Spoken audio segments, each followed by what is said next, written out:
Woodward Sports Network, let's go! And a beautiful Monday morning right here on Woodward.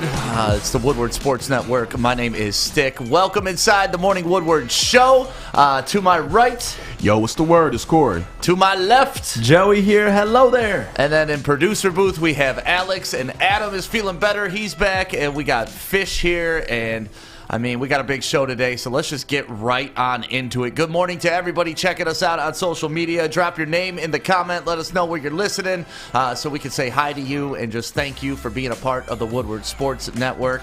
But it's here, Joey. It's here, man. Perfect bracket payoff time. It is time. Selection Sunday was yesterday. The brackets are out, and it is live. The perfect bracket payoff. And to officially announce the contest, we had to bring on the guy kind of responsible for the whole contest. Yes, we do, and it is the man himself, David Hall, Hall Financial. Good morning. Hey, good morning. How you guys doing this morning? Doing really well, man. Excited that Michigan got that number one spot. Excited Michigan State is actually in the tournament for the 23rd consecutive year. And excited we're offering people a chance to win $500,000 thanks to you guys at Hall Financial. I know you've been a big basketball fan really since I can remember even hearing David Hall's name in my life. Why do you love basketball so much, and are you excited about this tournament? And have you filled out your bracket? No, I have not filled out my bracket yet. I got to do some studying, but just grew up a big sports fan. Grew up in Southeast Detroit, Southeast Michigan, as a big fan of all the teams, and just always loved all the sports, played them all. And then, basketball, I love them all. But, there's something special about March Madness. As a kid when they would play one shining moment at the end of the tournament, I'd get all emotional watching that. And just like any fan, it's exciting to be a part of it. And so when you guys had come to us about putting together this perfect bracket contest, we thought, what a fun idea. And you guys have done a tremendous job of really getting a lot of notoriety in a short amount of time. I think what you guys are doing at Woodward Sports is great. So thanks for including us in this, and hopefully it would be like super newsworthy if somebody could pick a perfect bracket, and I'd love to see it. Yeah, I think I'm going to be the one. I filled out my bracket yesterday, and there's one team that I think we are going to agree on. I got Michigan winning the entire thing, and I know you're a graduate of U of M, so how do you think Michigan's going to do? Well, I tell you, Juwan Howard's been unbelievable, and just picking up where Beeline left off has been exciting. I think one of the things, when I just looked at it last night briefly, Alabama's got a really good team. They've had a great year, and they're the number 2 seed in Michigan's regional. So I think that potentially, of course, they got to win a lot of games, but that could be a great game. I even think LSU in the second round for Michigan is going to be tough. But hey, when you get down to the 32 and the 60, usually the first game, especially if you're a 1 seed, you should win that. And then after that, it's like you got to play well. And I think it's exciting for the whole state of Michigan. And with Michigan State having a playing game, I'm sure not only in Michigan, but everywhere around the country, people are going to have Michigan State as like a dark horse team because Izzo's always great in March. And it's going to be exciting. But, of course, I'll be rooting for Michigan, but I don't know if when I pick my perfect bracket, I gotta go with my head. So I'm gonna have to look at all the games. But I love what Michigan has done, and we'll see how it develops. I think they got a real chance. I did not like the way they finished the season necessarily, but they had a great year, so you can't complain. You expecting any upsets in the first week? Well, always, right? The 5 versus 12 thing always seems like it's a thing. I don't know what the stats are, but I remember seeing something where there's a certain percentage of, the 12 seed that beats the 5 seed every year, it seems like, over the last 10 years. So, it'll be exciting. And then I don't know if a 16 will beat a 1 again. I can remember years ago a 15 beating a 2, but that's the fun of March Madness. And this year, I don't know what you guys think, the uniqueness of all the teams being in the same place. I think that that's going to be kind of cool. You know, you're not all in different places across the country. I didn't even realize this. I was going to ask you guys about this morning, is that they're not starting Thursday this year. They're starting Friday. Is that correct? Well, the play-in games are Thursday this year. So the play-in games will take place on, let's see, the first four are March 18th, and then the 19th through the 22nd are the next round. So, yeah, it's weird that they're starting on a Thursday, but normally the play-in games are a day earlier. So they just pushed that back because of the weird setup with everybody playing under the same roof. 3 o'clock Saturday, is that right? What's that?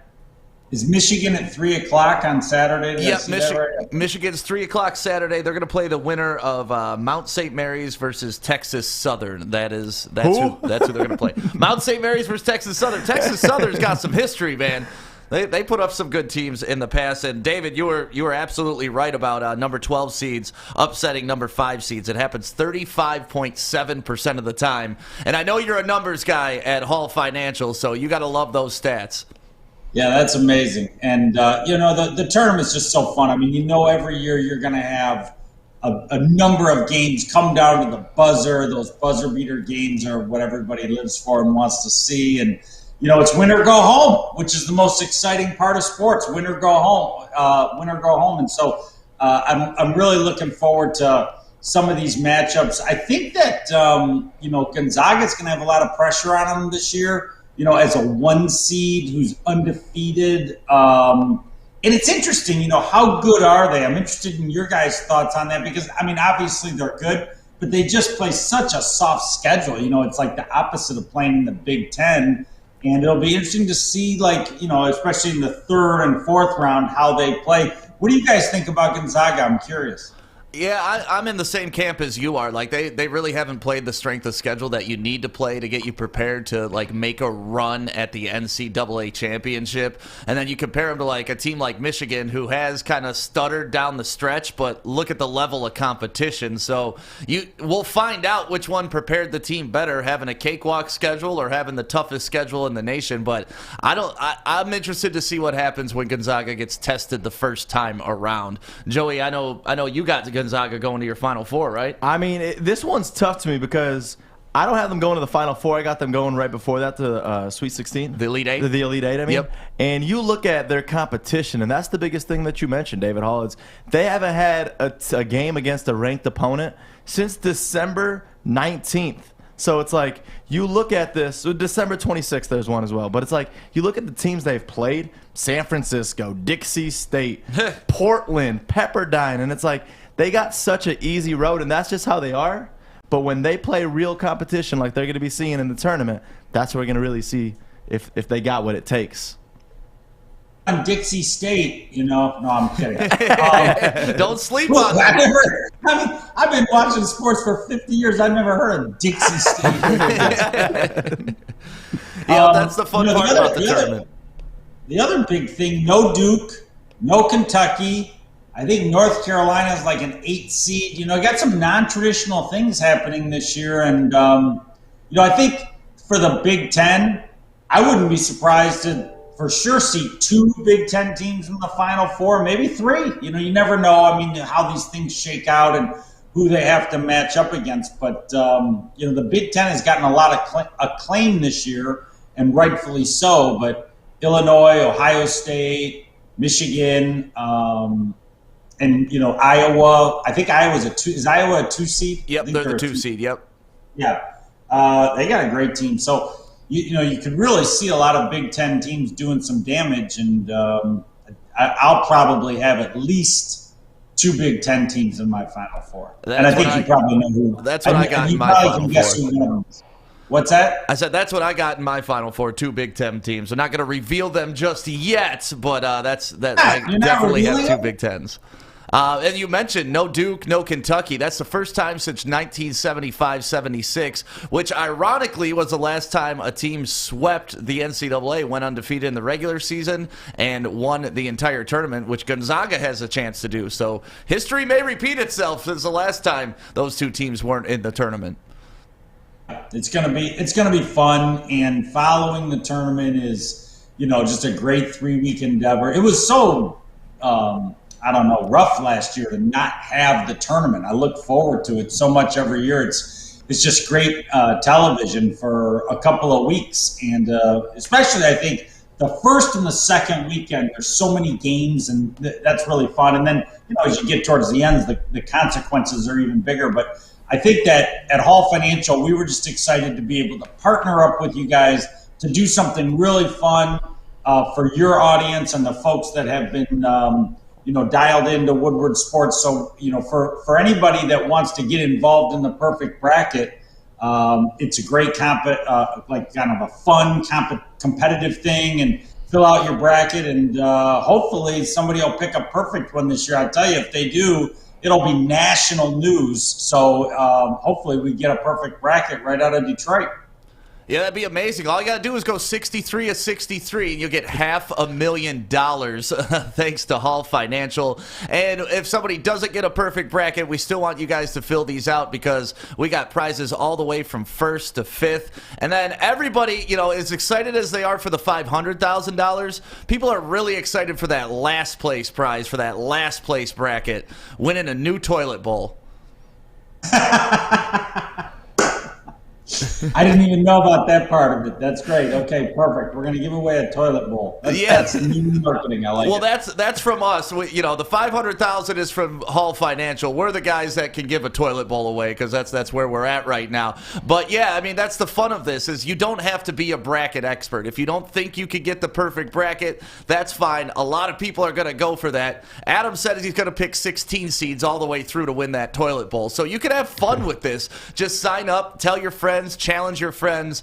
This is a good way to compete and keep track, because sometimes when you're keeping track by yourself, the scores get messed up. We got the system to do it all for you. So get all your friends involved, compete amongst them, and compete for those big prizes. And like you said, hopefully somebody from Metro Detroit gets that perfect bracket so you can hand them that check. How awesome would that feel? I would love that. Now, I want to put you guys on the spot. Before you let me go here, I got to put you on the spot to help your viewers and listeners here. Give everybody so I know you guys are probably studying and still looking at the brackets, but what's your round one upset? Give me one. Come on, you got to give me one round one upset that you each like, each of you guys. See, so this one, for me, I honestly don't think it's going to be an upset, but when you look at the seeds, it is an upset. So you look at Colorado, number 5, taking on Georgetown, which is ranked 12th. You just saw what Patrick Ewing did with that team. They ended up winning the entire tournament for themselves. I'm taking Georgetown in that, and that's one that everybody should be taking. That's my advice. Yeah, they look good, I'll tell you. And as a kid growing up rooting for Patrick Ewing, and I'm rooting for him to do well at Georgetown as the coach. I always liked him. I always thought, he was a phenom in college, and some of your listeners are probably too young to remember that like I do, but what a great player, and now turning into a great coach. It's great to see. Go ahead, Corey. Who you got as an upset? I mean, me and Joey got one of the same ones, but I also have another one. I have Oregon State beating Tennessee. Ooh, okay. What's the ranks on that one? 12-5. Okay. I actually have two 15 seeds that I'm going back and forth on if they can have the upset. One, Oral Roberts against Ohio State University, and then the other one, Grand Canyon University against Iowa. They're both 15 seeds taking on the number 2. Grand Canyon University is a slept-on little school in Arizona, but their basketball program is all they are about. It's similar to like Loyola in Chicago, but except they got much better weather. And I don't know. Grand Canyon always, it's somebody I'd keep an eye out for a huge upset on a 15 seed. Those are some big, you're calling for some big upsets there. As a Michigan fan, I'm all for anybody beating Ohio State. I gotta tell you. That's why I chose them, man. I would love to see Oral Roberts just take out Ohio State and just end that saga together. I like the Oregon State pick. Boy, they look good in the Pac-12 tournament, and I don't know, maybe they're either just starting something or potentially they're out of gas, but they had a great tournament.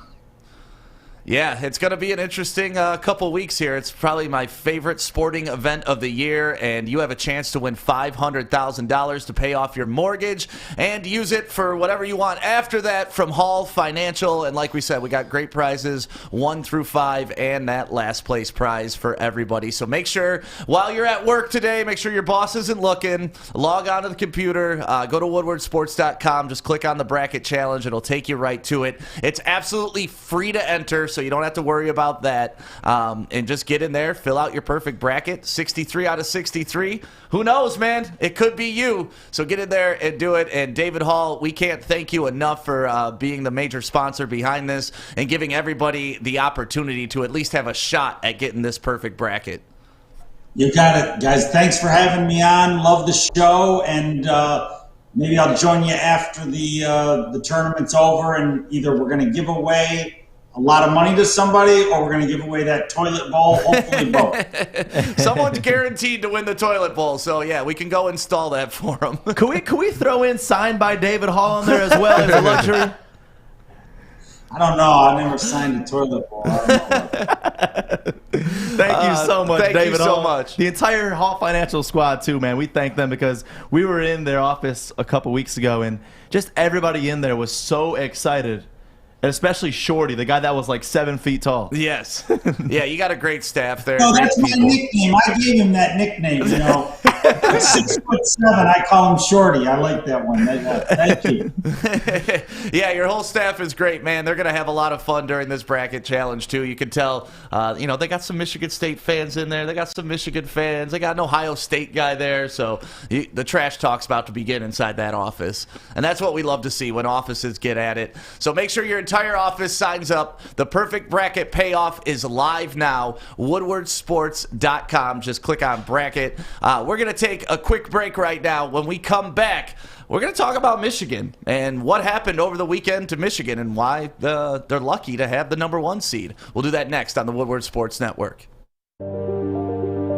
I'm looking to bring on another HVAC tech right now. We are recruiting 5 to 10 techs a month. We're looking to grow and expand. Every new tech we hire is from Northwestern Tech. The hands-on training is fantastic. They're always my first call. We love hiring Northwestern Tech grads. They come out trained and ready to work. Our program is only 10.5 months, and our next classes are starting soon. So why wait? I'm looking to hire Hire a graduate of Northwestern Tech. Northwestern Tech. Northwestern Tech. Northwestern Tech. Welcome back to the Woodward Sports Network, Detroit's only all-digital sports network. My name is Stick. This is the Morning Woodward Show. And so Michigan, man, everybody thought once they locked up the Big Ten regular season, they would kind of, I don't want to say coast through the Big Ten tournament because it's the toughest division that there is.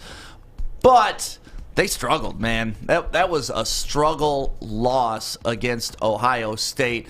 And before we get into this, let's take a look at the last shot because to me this is very strange. And sorry, I recorded this off my phone because I was like, oh man, I'm gonna get this last shot, and if he hits this buzzer beater, bro. Thought we were gonna have a viral tweet going up, but nope, that was it. That was the last shot that they decided to run. And to me, this is the first time that I'm going to really go hard at Juwan Howard for a bad coaching decision. Does everybody agree that that's a bad coaching decision? I do, but that's a tough one because he was going against the big man on that. I like the decision. I just hate the shot. I like the decision. It was a good, it was a physical game the entire game. I don't think that Michigan was going to lose their #1 spot if they lost that game, especially how they lost it. Only reason I also just like the fact that, Washington and Liddell were just giving them hell the entire game, especially that whole second half. If they went ahead and got the score, then trying to go back on defense and stop one of those guys, even though they did good in that little stretch to get back in the game and put themselves in that position to win, stopping Liddell and stopping Washington from trying to score, that would have been a really, really tough task. So I'm with the decision of going ahead and going for the win. I just don't like the shot that Mike Smith took. You were down by 1 point. No matter what shot you took, you were going for the win. That's my point. You take a step back three-pointer over their biggest guy when you're down by 1. You have a 7-foot guy in the lane being guarded by a 6'7" guy. You're in the double bonus. All you got to do is make contact. They've been aggressive all game. To me, that was the first time I was like, what the hell was Juwan?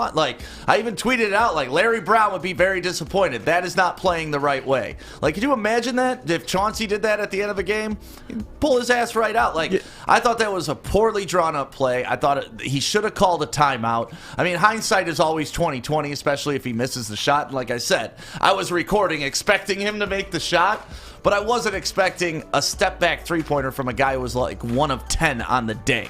Yeah, that's why I say I just hate the shot. I hate the shot, but I love that they went for the win. I love that they went ahead and been aggressive. You keep saying went for the win. Any shot's going for. They were down by a point. Yeah, but I'm just saying. I just hate the shot that he took. Like a step back 3 is not a good shot, but I love that they just said, hey, we about to just go ahead and just. Like you said, any shot's going to go for the win. Just Mike Smith took a bad shot right there, but trying to score quickly and then letting the Buckeyes get the ball back and trying to get back down there. I don't know.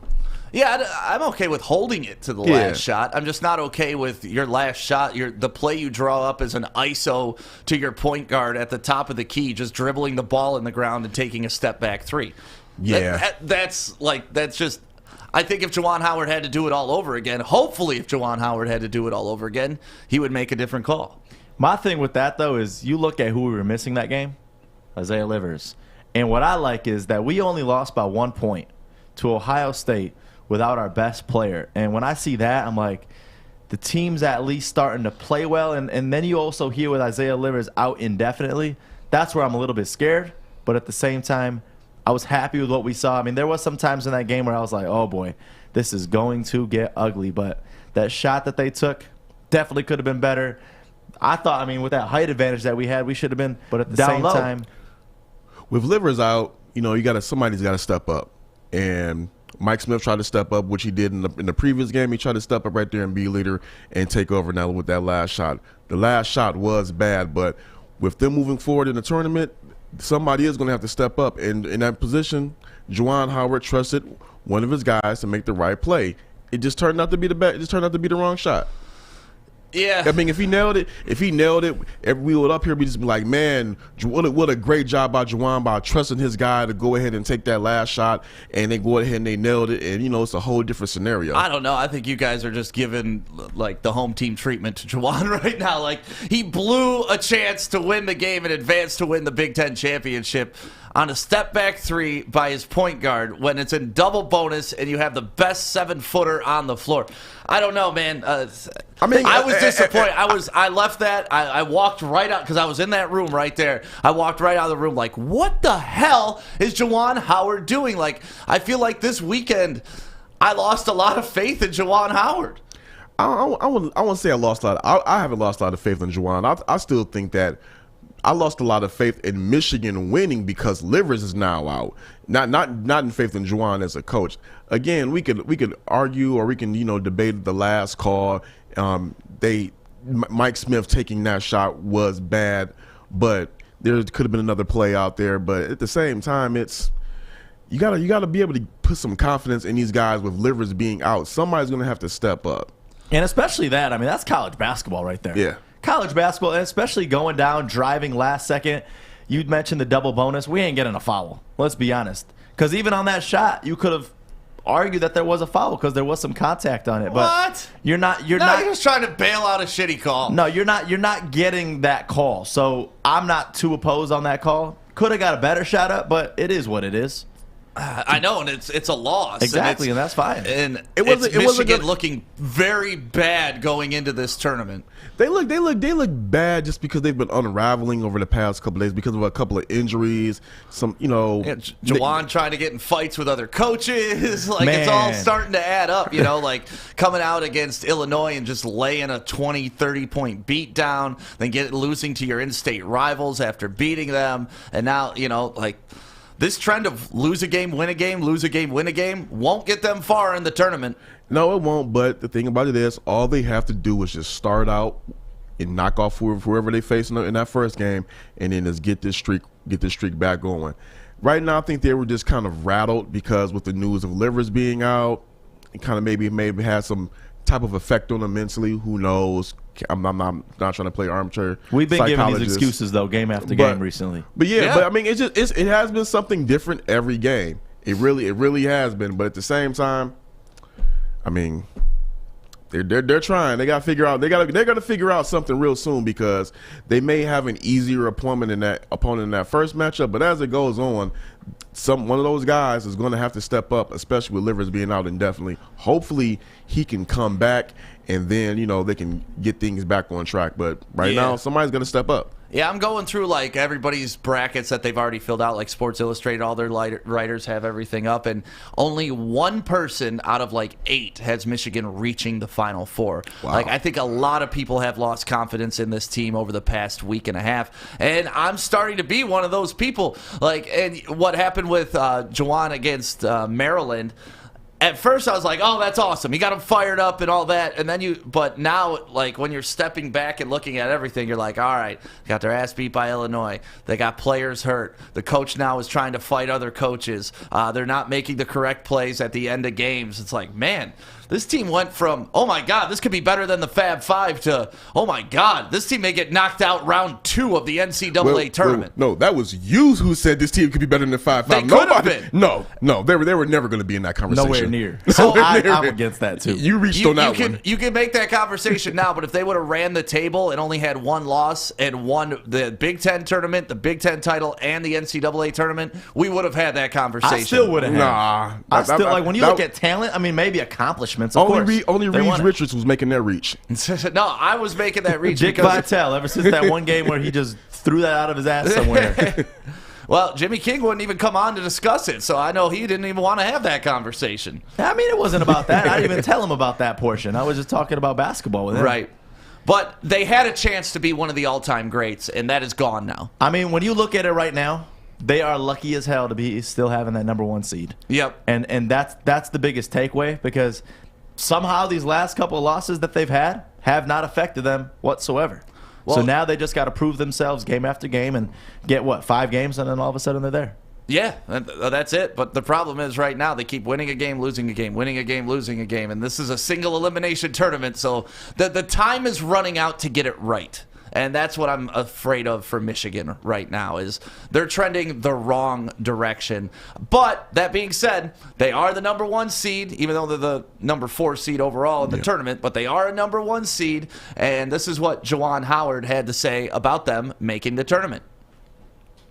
I was excited to see that we were seeded #1 because it proved that this team, and I repeat, the team, the players, and staff that worked so hard to get to this point right here.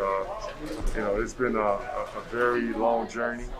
At times it's been stressful, but there have been a lot of highs that outweighing the lows. And so everything that we've dealt with, our guys have really competed so hard, and so they deserve to be in this position right now. So I'm so proud of them. And now it's just the real work starts, and we're looking forward to that. See, and I'm afraid that that's been kind of the attitude for the past couple weeks. Like, once they knew that they could lose 4 games, still lock up the Big Ten, that they're probably going to be the #1 seed no matter what happens up until that point. I feel like that's kind of been Michigan's attitude is, hey, man, now the real work's begun. Like, they were waiting for the tournament to ramp it up. But what I'm afraid of is sometimes when you turn it down like that, you can't just flip the switch and turn it back on to what they were.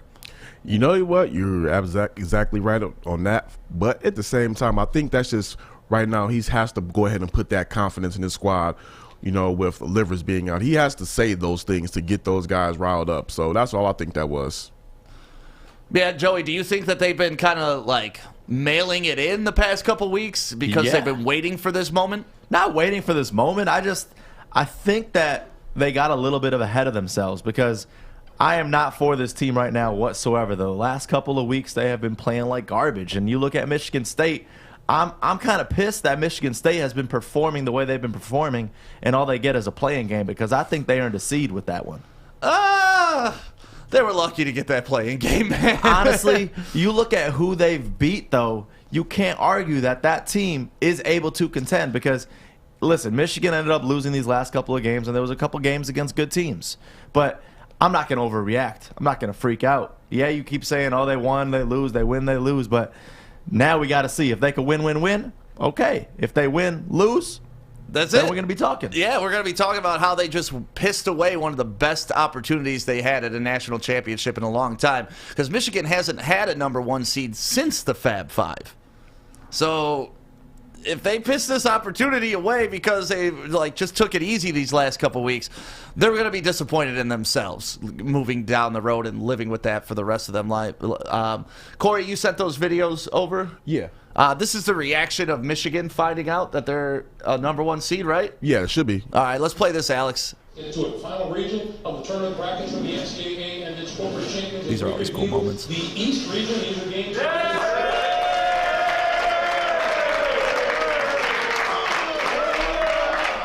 They don't even look that hyped, though, man. I love that confidence. That was See, They expected that. yeah, and that's what I'm saying. Like, have they become a team where they just expect this stuff? Earned. Because They've earned it. you're watching other teams get in, and it's like they won the Super Bowl. Like, dudes running around, like they just scored a goal in soccer, taking their shirts off, high-fiving, like they're going nuts. And Michigan's just like, I actually kind of like that. That means that means that they're just locked in. Like, all right, we knew that we were going to be a top seed. Now let's just go ahead and take care of business.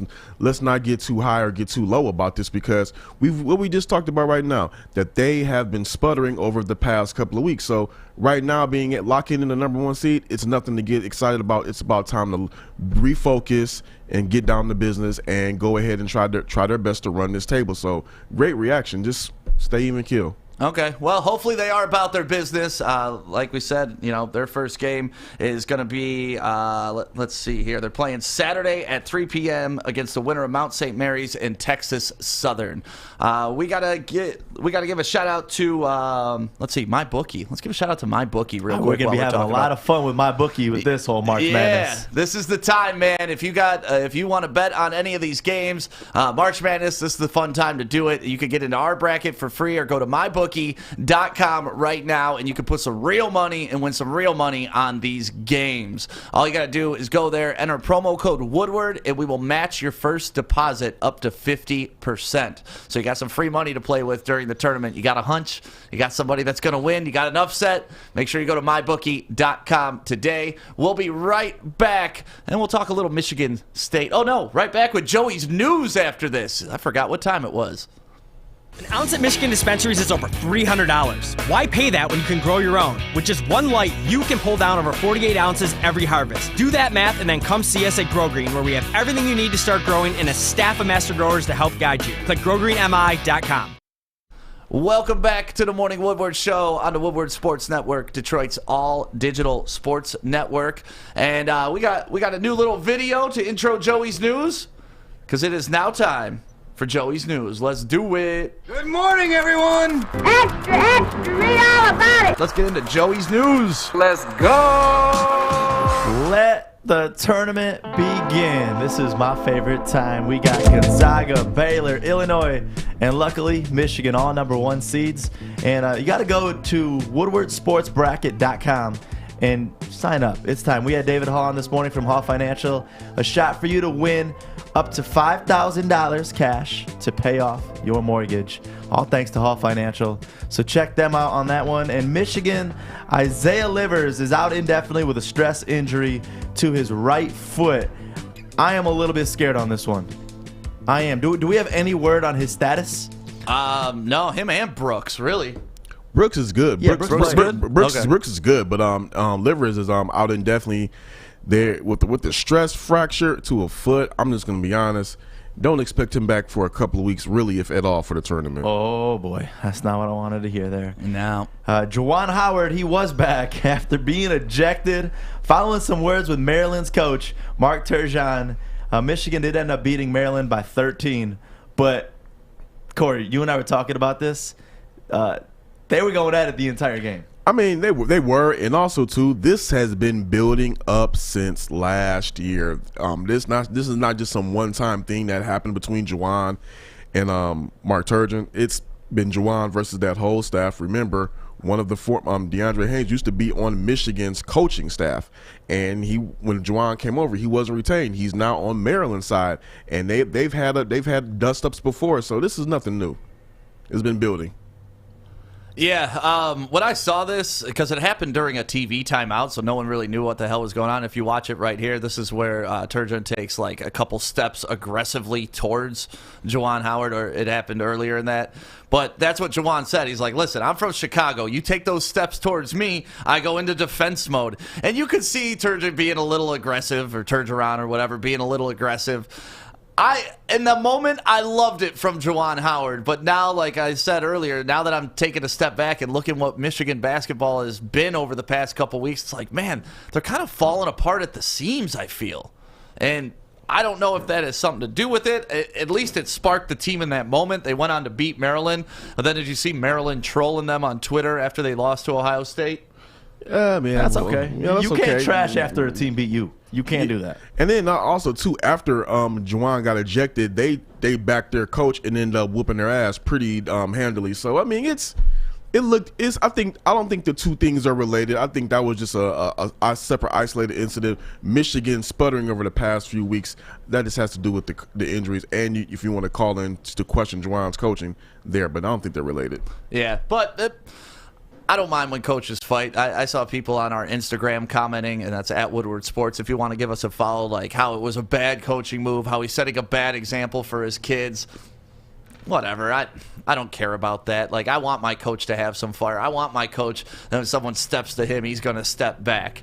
I would take Coach Juwan Howard over anybody. I think if they would have lost that game, they would be like, oh, man, they're spiraling out of control. But no, they turned it on after they saw their coach get like that. Yep. If they did lose that, though, I would have said, all right, Michigan is really starting to fall apart. Like, I really would have. That would have been bad. Oh, yeah. Well, one game later, they fell apart again. So without their best player. But continuing, after 20 years in the NFL, Drew Brees is officially announcing his retirement with the help of his kids on this one. That's cute. Yeah, it was cute that the kids. Oh, actually, that's my bad. I said no volume on all these videos. but the kids were just excited that now they get to spend more time with their dad. Yeah, and he's had some very special moments with his kids. I mean, you remember when he won the Super Bowl and the one kid reaching for the confetti? Like, that was a special moment. When he broke the passing yards record, is that when he ran over to his kids on the sideline and told them that they are capable of doing anything. And, you know, Drew Brees just been a good dad. I'm all right on Drew Brees. I'm not Are you still mad about what happened earlier in this season? I've just never been a really big Drew Brees fan to begin with. So I'm just like, anything he does. Like, all right. I mean, I respect him as one of the greats, but yeah. Why don't you like Drew Brees? I've never been really big on him. I've always been just a big Tom Brady guy, so I've never really been that kind of big on anybody else. Speaking of which, Tom Brady is not retiring, like I said. Signed another contract, guys. 4 years. Yes, it's just probably it's just a formality, just to kind of they're voidable years, so it's really just going to be for the one, and he's probably going to go ahead and fade into the sunset. Speaking of voidable years, how about Taysom Hill's new contract after Drew Brees retired? Did you see that? They signed him to like a 10-year contract where they really are only going to cash him out for 1 year, but his bonus is spread out over 10. Hey, once Tom Brady does something, everybody else got to go ahead and follow suit publicly anyway. So yeah. But Drew Brees, great career. I loved how it was 15 years to the day from when he signed his contract with New Orleans to when he retired. Like, that was nice, poetic. I like when people put a bow on things like that. I mean, we all knew that he was going to retire. But for him to do it on that day, obviously, is awesome. Right. And he needed to retire because the past couple of years, he has not been the same Drew Brees that everybody knows. Let's let the Saints go ahead and, rebuild their organization. Yep. One person I do not want to see leaving Detroit, though, is Jeremy Grant, especially for the rumors of what I'm hearing, the Boston Celtics offering multiple first-round picks, and I do not think that is enough for our very own Jeremy Grant. I don't think it's enough because, first off, when you get those picks, it's no guarantee that they're going to hit. Another thing is, in the next couple of years, the Pistons are going to be looking for a Jeremy Grant type player anyway. They already have the guy on a low contract. And first off, not many free agents want to come to Detroit. This man left a contender and came to Detroit, and for multiple reasons.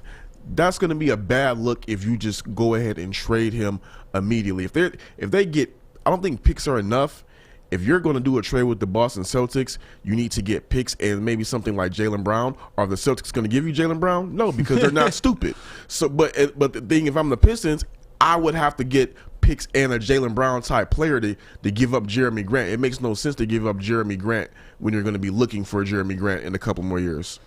Yeah, I mean, the only good I see if we do get rid of Jeremy Grant is we got a guy that's relatively cheap, and then we turned him into a valuable product, and we're able to get some assets for him. And like you said, we are a couple years away from being the team that we want to be, so might as well get as many assets as we can now. And you may have to pay Jeremy Grant a ton in 3 years, so I don't know. I see benefits, but I love him on the Pistons. He should have been an all-star. I love him on the Pistons. Another guy I'm loving right now is rookie Anthony Edwards hitting a 3 on Carmelo Anthony and then hitting him with his own celebration right here.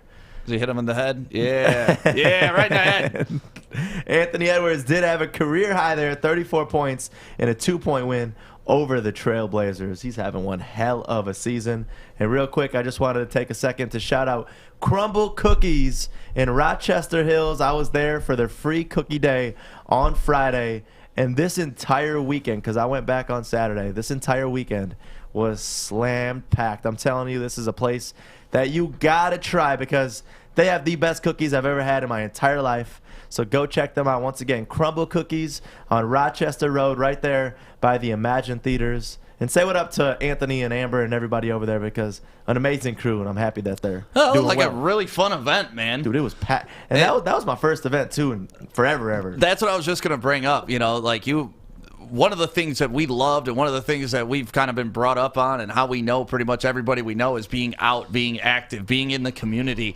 And obviously for like a year, we haven't been able to do that. Honestly, the last club I was supposed to host was inside MGM Grand, and that was at the beginning of last March. So it's been a year since I've held a mic in a club, and it's been a year since you've at least held an event anywhere. Well, how was it to get back out in front of people? Were people receptive? Because I have this theory that once we're all out of this whole thing, socializing is going to be tough for people again because you lost those skills. See, it is going to be tough, but I feel like if you're at a place where you're comfortable, that you're going to react a little bit better because at Crumble Cookies, they were very cautious of everything.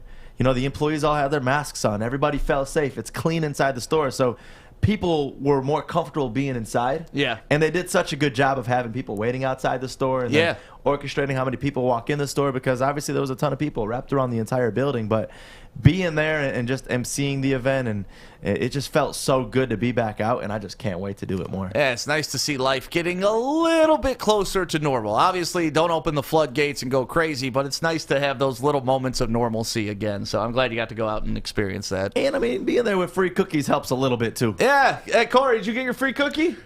You already know the answer to that question. Is it the same answer that I got? Yep. Yeah. Oh, is it? Did you guys come support your boy and support a new client of ours? Yeah. No, I was here working, making sure the station was going well. So not more important than Crumble Cookies. No. But I would love some Crumble Cookie at some point in my life. So maybe when we go on our Coney review today, we'll go do that.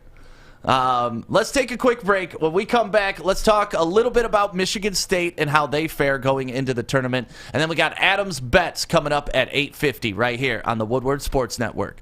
Hey, it's Joey from Woodward Sports, and I am here in downtown Fenton at Bridge Street Exchange. This place has so many amazing things for guys.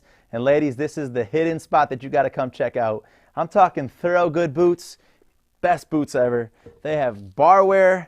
They got the Stormy Cromer hats. They got Carhartt hats, a huge Carhartt selection. They even got Snoop Dogg underwear. So go check them out, bridgestreetexchange.com, and use the code word WSN for 15% off. Welcome back to the Morning Woodward Show right here on the Woodward Sports Network, Detroit's all digital sports network. So we talked about Michigan for a little bit. Now we got to talk about Michigan State, who's in the tournament but not in the tournament right now. I mean, they're in the play-in game, which it keeps the streak alive. 23 years. Tom Izzo has taken a team to the NCAA tournament.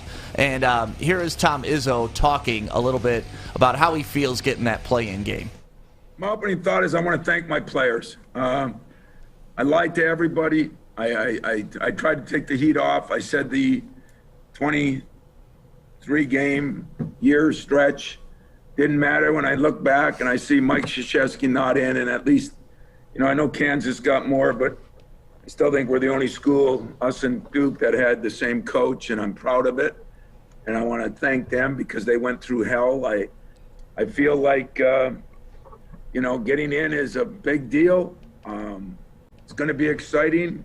There were a few surprises, but at the same time, there have been a lot of surprises this year, and a lot of people have gone through hell. And I'm just happy and hopeful that we're one of 68 teams. And like I said to you 3 weeks ago when we had that daunting schedule of 7 games in 15 days or whatever it was, all against those weekend, it went from 2 games to 3 games. I can't think of a team that's more prepared to play one-day preps back to back to back more than we are. And so I'm happy for the players. I'm happy for the former players who set the standards here. I'm happy for the Mateen Cleaveses of the era when it started. I'm happy for the Waltons and the Draymonts and the Valentines and the Winstons and all the guys that kind of set the standard over the years. And it was a chore to maintain it, but we got through it in a way that I think few could. And I mean that. And I'm proud of my team. I'm proud of my players. I'm happy for them. So I love that, honestly. That's kind of a little insight behind Tom Izzo and his philosophy. Like, listen, I tried to downplay it, told him, listen, if we don't make the 23, it doesn't matter. But you could tell it mattered to him. It really did matter to him. It definitely mattered to him, and I'm gonna be honest. Like, their chances I don't think their chances of winning the whole thing are high, but I'm gonna do something I didn't expect. And in my bracket, I think they could actually pull off getting to a Sweet 16, just because of it's not going to make any sense at all. It's just when Izzo gets in the tournament, stuff just happens, and that's what I feel like. Whole tournament, no, but Sweet 16, I think they can get that far with what they got. They're gonna win that buy-in game versus UCLA. UCLA is averaging about 72 points a game. Michigan State's averaging about 69, but the Spartans are playing in a much tougher conference, toughest conference in the NCAA. I think they're gonna go ahead and get past them. They're gonna get past their next opponent. That's giving away my bracket, so I'll wait for that. but after that buy-in game, they'll probably be playing BYU. BYU's in the same conference as freaking Gonzaga, and Gonzaga's schedule is trash. So I can see the Spartans getting past them. After that, things may get a little bit tricky, but like I said, I think they can get as far as the Sweet 16 at least. Yeah, my thing about this, especially for the playing game, I mean, they're playing UCLA, Pac-12 team. I mean, they in that division, there's not really much competition that you're playing, but earlier in the season, they did play a Big Ten team in Ohio State and ended up only losing by 7 points. So you could tell that this team could ball, and it just all comes down to Izzo. This is his time of the year. And the thing about it is Michigan State is peaking at the right time. Granted, they got popped handily by Maryland, but it's still, to close their season, out of their last 7 games, they won 5 of them, and in that span, 3 of those wins were against top 10 ranked opponents. So while they were kind of sputtering to start the season, they're picking up their momentum and gelling at the right time. So they're really the opposite of what many would expect Michigan to be doing at this point. Yeah, they could be, I was just trying to look this up, but they could be the strongest play-in seed ever. Like, if you really want to break it down with their strength of wins, and obviously they had some big losses, but usually these play-in teams are like, all right, who am I picking, trash or trash? Because they're going to lose in the next round anyways. It really doesn't matter. But if State can beat UCLA, which anybody who is from like the 1970s or 80s right now, their mind is blown that State and UCLA are in a play-in game for the NCAA tournament, just because those teams have such historic and great programs behind them. But yeah, I think Michigan State could be the strongest play-in seed ever in NCAA history. I could agree with that, because I truthfully think they should have just had a seed in itself. I mean, you look at the wins that they've had these last couple of weeks. I mean, it's the Big Ten. It's the hardest division in basketball right now, so I'm not against that. Yeah, I thought they were going to – I thought if they were to get in it, they were going to be on the bubble. I always felt that, just off of the way that their season went in totality. Granted, they did have a great last stretch of games, but I honestly thought they were going to miss it. But I felt that if they were to get in on it, it would have been on the bubble. And like I said, they're in the play-in game. Yeah, and don't forget, if you got Michigan State winning your play-in game and you want to fill out this perfect bracket that's right here, it is up and it is live now, woodwardsports.com. It's our perfect bracket payoff, trying to get you $500,000. That's right. Courtesy of Hall Financial. And not only will it help pay off your mortgage, but you can use it to pay off any other thing in your life, or just ball out if you want to. I mean, you got a perfect bracket. You're going to be world famous. Like, people are going to come up to you and be like, you're the perfect bracket guy. And you get to be the perfect bracket guy. So fill this out, challenge your friends. And like I said, if you don't get the perfect bracket, no worries. We got a PS5 and a 65-inch TV for first place. Shinola Watch for second place. We got third place, another flat-screen TV. Fourth place, $250 to Top Golf. That's courtesy of our people at Grow Green. And then we got free pizza for a year for somebody from Papa Romano's. And then from us here at Woodward Sports to you, a toilet for the very last place. So get in this, have some fun, challenge your friends, challenge your family, challenge your coworkers, do a whole pool about it. Just register right now. It's absolutely free, and it's a fun way to have some fun during this tournament. Let's take a quick break. When we come back, Adam is back. He's feeling better. He's well rested, and he has some bets for you to win some money on today. Morning, Art. Morning, D-Mac.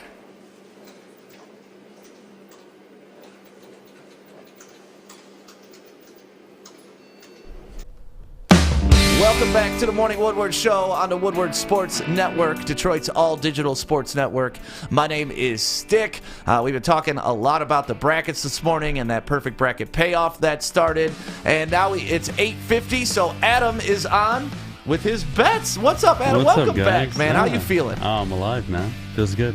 Hey, feels good to be back. That's good. At least you're alive, man. Yeah. I'm happy you're back. Yeah, so, so everybody was wondering about Adam last week. You were just a little bit under the weather, nothing crazy, just run down, tired, and you got some rest, and you're back. Oh, yeah, feeling strong. Yes. But you know what didn't go away last week? Your My picks. bets. Dude, I went 4-1 Monday through Friday, every single day.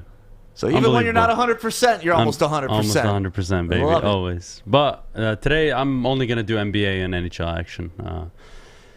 I can't wait for March Madness, but we'll push that to the side. Tonight, the Kings are playing the Charlotte Hornets. I love, love, love the Charlotte Hornets. I've been betting them all season. They've been a really good play.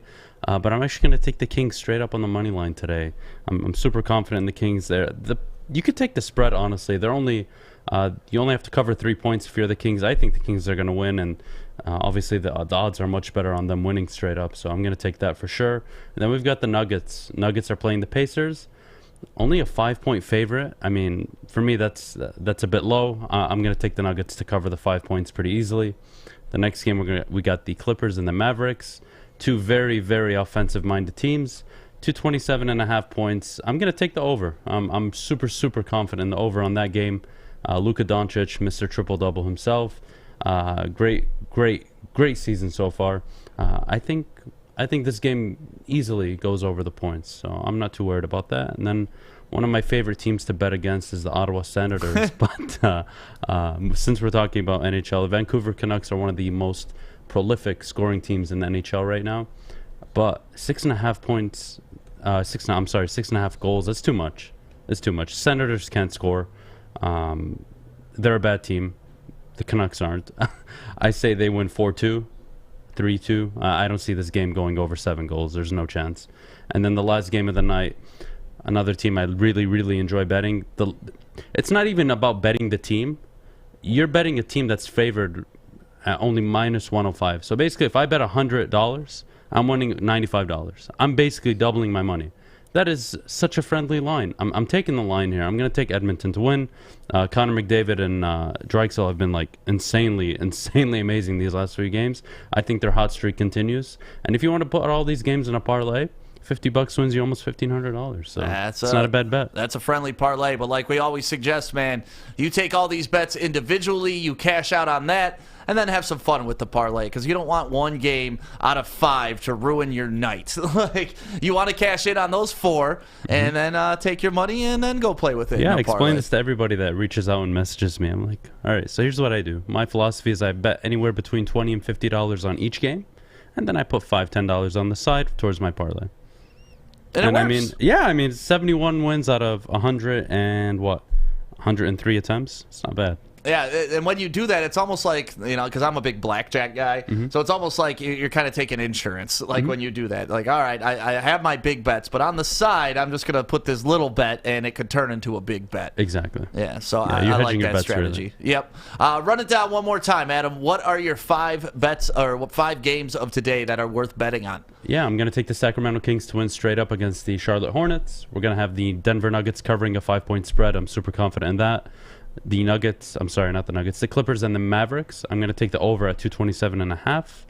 I really, really like the goals scored under for this game between the Canucks and the Senators. 6.5 goals.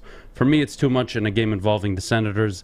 They're not all that. They're not doing all that great right now. So I'm going to say the under. And then, of course, Edmonton. Really, it's the line here. It's not even. I could give a shit who wins this game. Obviously, we're taking Edmonton, but it's really for the line reason. That's such a friendly line. A favorite is never that low. So obviously, Calgary's a good team, but I'm going to take that. I'm going to take that bet. It's a good bet.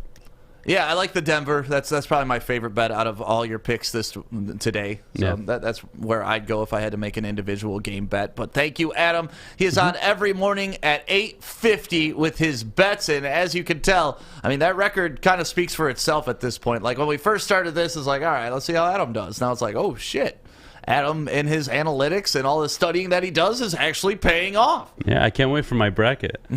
Like, part of me really wants to go for the toilet and just throw 16 seeds. I swear, I'm like really tempted to do it, but I also want to take like my formula, if you want to call it that, and really apply it to the bracket this year, because I've never been so into just everything about every team now, ever since sports betting has really been a thing in Michigan. So I'm honestly like mad with some of my bracket picks. We're gonna talk about a little bit later, because just there's so many bad basketball teams in this bracket. Do any of you have a 16 seed winning? No. I haven't completely filled out my bracket yet, but no. Do you have any 15s? Yeah, well, that's what I was talking to David Hall about. I like Oral Roberts. I love Oral. Ohio State out, and then Grand Canyon. You got 2? It's not bad. I like Grand Canyon, and Iowa, once you get outside Garza, they did really not impress me, and Garza's probably going to throw those little kids from Grand Canyon around all over the place. But still, Grand Canyon, I'm telling you, it's one of those small colleges where they live, breathe, and die basketball, and you always got to look out for those schools that get hot, the small schools going into the tournament. Grand Canyon's one of those schools that I'm looking out for. All right. I got a surprise for you guys, but we'll talk about it after the show. Let's talk about that in a little bit. Right now, I want to talk about northwesterntech.edu. That's the website that you got to go check out right now. A 10.5-month hands-on HVAC program. And I'm telling you, this is the HVAC school that works. Right now is a perfect time for you to start and learn a new trade like this. The heating and cooling industry, something that we will always and forever need. So northwesterntech.edu. Yeah, and thank you, Northwestern Tech. We appreciate you guys. And so do we have that graphic of all the brackets? Was Adam able to send that to you, Alex? No? Well, we don't have that bracket. But let's go over our brackets right now. And this is something I don't want to go completely overboard, but let's touch on some big matchups that we think are going to have some big implications on this. I guess the biggest question, and everybody always points to, Final Four picks. Do you guys have pretty much all number 1 seeds in your Final Four, or who are you taking to look at your number 4 pick? That's what I'm mad about. What? I'm never the guy that wants to have all these number 1s and all that, but you don't like chalk?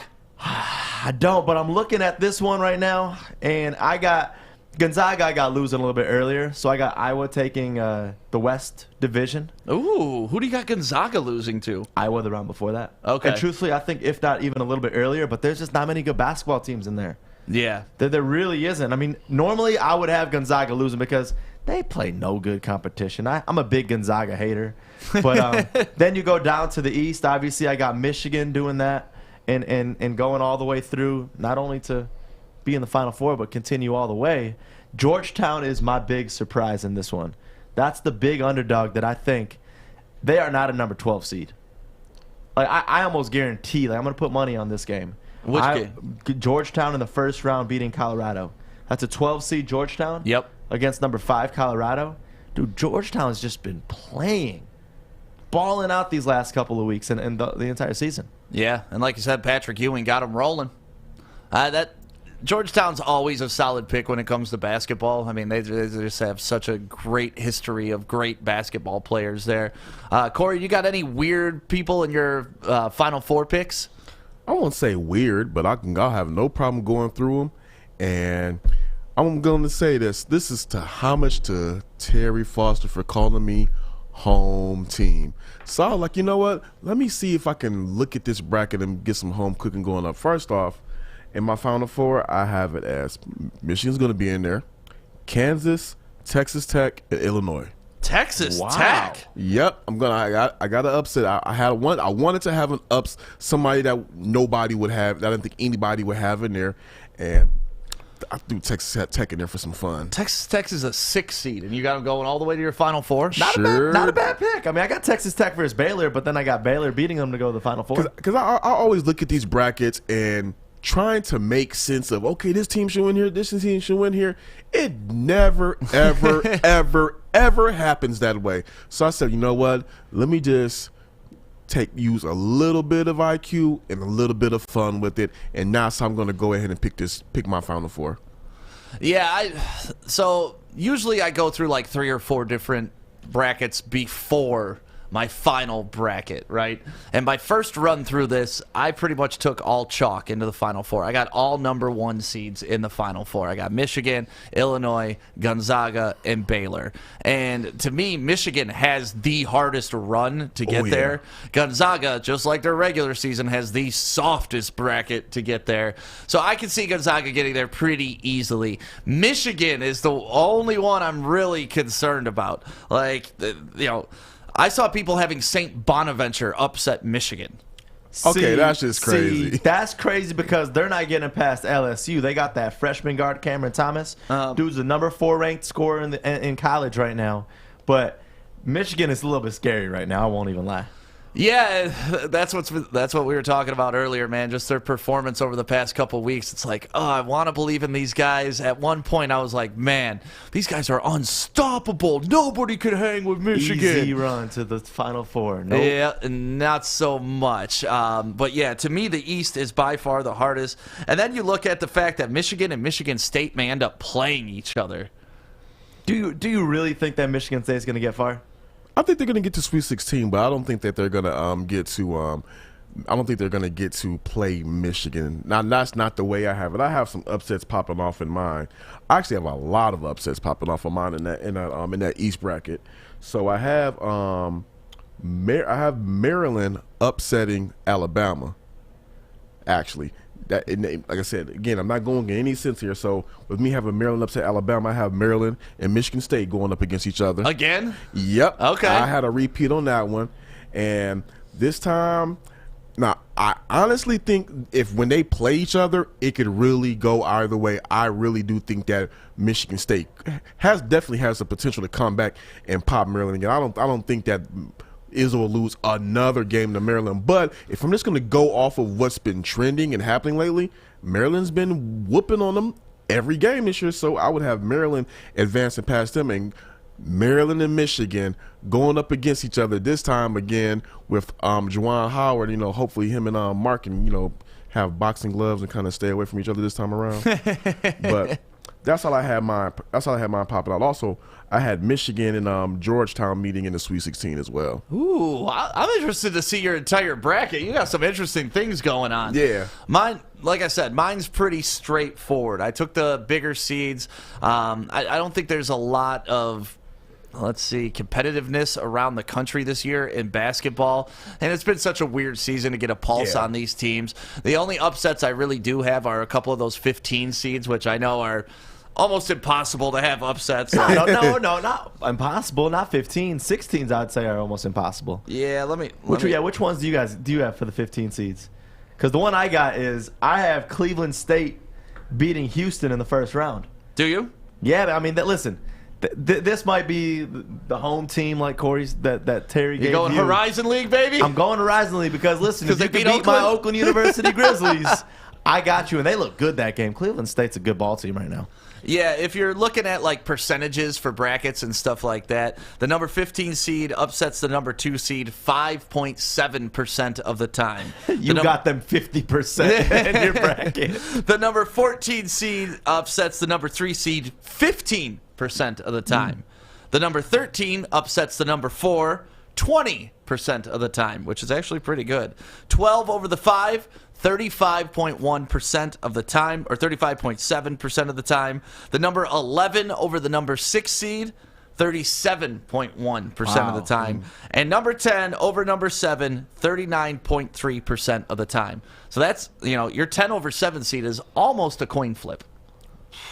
So keep that in mind when you're filling out your bracket. And like we said, you can go to woodwardsports.com right now, click on bracket, and you can fill out your perfect bracket for your chance at the $500,000 to pay off your mortgage. Thanks to Hall Financial. But yeah, make sure you download that bracket and have some fun with it. You can sign up. It's free. It doesn't cost you a thing, and you could win $500,000. So I don't know why you wouldn't do it. Have all your friends do it. Share it. Tell everybody to get involved in the perfect bracket payoff. So, yeah, we talked a little bit about the East, talked a little bit about the West. Well, how do you guys see Baylor faring in the South? You know what? I have Baylor getting to. Actually, I have Baylor getting knocked out in the next round. They get in the first round by North Carolina or Wisconsin. Wisconsin. Okay. You're Big Ten, baby. Yeah. I mean, like I said, I really do believe in the Big Ten strength of schedule and who they all had to play. A lot. They played. Everybody played some juggernauts, and each team within its own right is a juggernaut. So I don't believe in Baylor. I just really don't. I think Wisconsin can go ahead and make it to the Sweet 16, and they'll end up. And I have them going against Purdue. Ooh, all right. Lots of Big Ten matchups in there, but of course the Big Ten has the most people or the most teams in the tournament. I believe they got 9. Nine. Yeah, and the next closest was 8 and then 7. Two leagues got 7. So Big Ten looking strong. Joey, what do you think about Baylor? Baylor's got some good ball players. It's just one of those that their division to me too isn't impressive. So I got Baylor actually going all the way. All the way. Yeah. Like, I do have to the championship. All the way to the championship. Losing, but all the way to the championship. All right. I know, but it's just like the reason why I do that is I look at this bracket and I'm like, all right, besides Wisconsin, the next round I got them playing Purdue, I don't think is that great of a team. And then Texas Tech. So it's like there's teams that they are definitely better than. So the only reason why I'm doing this is because I feel like these other teams just aren't that great. Gotcha. How about you? Yeah, I got Baylor going to my Final Four. I really don't think there's a lot of competition in the South for them. They're Purdue, like you said, Ohio State if they get hot, but I don't know. I wasn't too impressed by Ohio State. To me, they shouldn't have beaten Michigan. Juwan Howard makes a better play call at the end of that game. Michigan wins that game easily. So I think Baylor's a clear favorite to go all the way to the Final Four, especially in that region. And then we move on to the Midwest region. And to me, this is the team that has slowly but surely taken my favorite to win it all. And Illinois, to me, is just the runaway favorite now to win this tournament. I can't hate with you on that Illinois run. That's who I have. I have Illinois going to the final game. Do you? Yeah, I have it as Michigan versus Illinois for the title. Ooh, God, that would be amazing if that happened. That is what I have as my championship game. They're clicking and they're hot. To me, I think they might be the hottest team in the tournament. So Illinois, yeah, oh for sure. And I know we joked about Coburn's name and all that stuff, but dude is a man child out there. Like he dwarfs everybody that puts him stands near him in the paint. And I know Joey loved the Hunter Dickinson Coburn matchup the first time around. Cockburn, you always say it wrong. It's Coburn. It's Cockburn. Kofi Coburn. Great name. Yeah, I have some weird things happening, like I said, with my bracket. Like I said, it's all fun for me, but I have Illinois Tech, of course, taking out Drexel. Then in the next round, I have them beating a number 9, Georgia Tech. I have Liberty in there, so I have them knocking out Liberty. I have them knocking out Liberty, and then I have them knocking out San Diego State. And then, of course, in the Final Four, I have them beating Texas Tech to go ahead and face Michigan for the title. like I said, that's just how I got a hunch. It's no real like intelligence that went into this. It's just like it's a hunch because some of the stuff. It's a way to sell yourself, Corey. There's no real intelligence that goes because into if you're this. trying to think too hard about like picking the ranking, some of that stuff never happens. Some of those teams just lay an egg. Like when Duke had that team with Zion Williamson, out of nowhere they just laid an egg. So I feel that I have a feeling that some of these teams out of nowhere they do to lay that egg. See, my thing with this whole tournament is, like you say, there's no sense in your bracket picking. That's what March Madness is all about. It truthfully is. Like, I was going through and I was doing these brackets with my fiance yesterday, and we were going through and she was kind of just doing a little bit of education, going through, looking into the matchups. And, I mean, her bracket might even be better than mine right now. Like, see, like, you got her bracket right I'm there. looking at her bracket. Like, there's some picks on there where I'm like, man, she did her research. She was like telling me like, yeah, well, this guy from Texas Tech is injured and this and that. And I'm like, oh, man, I'm learning from her at this point because there's so much to keep up on it. There is a lot to keep up on, and like I said, I do about 4 or 5 different brackets before I do my official final bracket, and so we're going to keep going and talking about this, obviously, throughout the week this week. And who you got in your bracket? Who you got in your Final Four? I saw Lynn comment that she's only going to pick based on jersey color and mascot and if she likes the name. And I've seen people win with that strategy. I have a question. I just want to tease this real quick. What if it is Michigan versus Illinois? How do you think that will be like a state versus state rivalry? Oh, I think the rest of the nation won't give a shit, but I think we'll absolutely love it here in Detroit. And Michigan needs to get that vengeance too. I mean, look, when you look at it, it's crazy, but it very much might be 2 Big Ten teams in the finals. I mean, if it's either Illinois, Ohio State, there's so much Big Ten, and you guys just mentioned 9 teams from the Big Ten in the tournament. Yep. I mean, I looked at the odds. I'm like, all right, one of them at least got to make it. I'm going to go ahead and go with 2. There you go. Hedge your bets, man. I got 2 going to the Final Four. I got Michigan and Illinois going to the Final Four. So, that may be a homer pick, but it also may be that they played in the toughest division, and the only team that they beat were each other. That's really it. Everybody else they played, they smacked up. So, stick with your Big Ten picks. And like we said, we've been promoting it all morning. The perfect bracket payoff is here. Go to woodwardsports.com. It's absolutely free right now to sign up.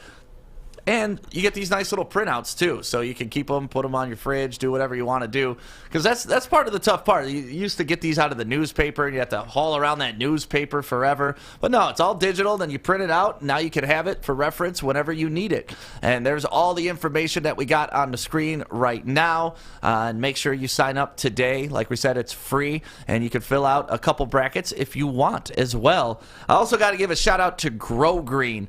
Grow Green MI is where you need to go for all your grow needs. They have everything. Fox Farm is on sale this week too, those products, those nutrients. So make sure you go to growgreenmi.com today and you mention Woodward Sports on your checkout, or you mention when you stop by their store in Whitmore Lake, or if you give them a call, 810-299-2900, mention Woodward Sports. They're going to hook you up with a free t-shirt, and they got everything that you need. The lights are awesome there, the people. Shout out to my man PJ. When you're there, make sure you find PJ and just shake his hand and tell him he's the man from all of us here at Woodward Sports.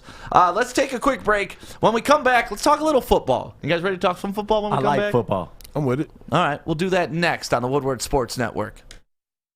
You don't fumble the ball at work. Hey, Drake Bell, Sean Baligian. See you guys next weekend.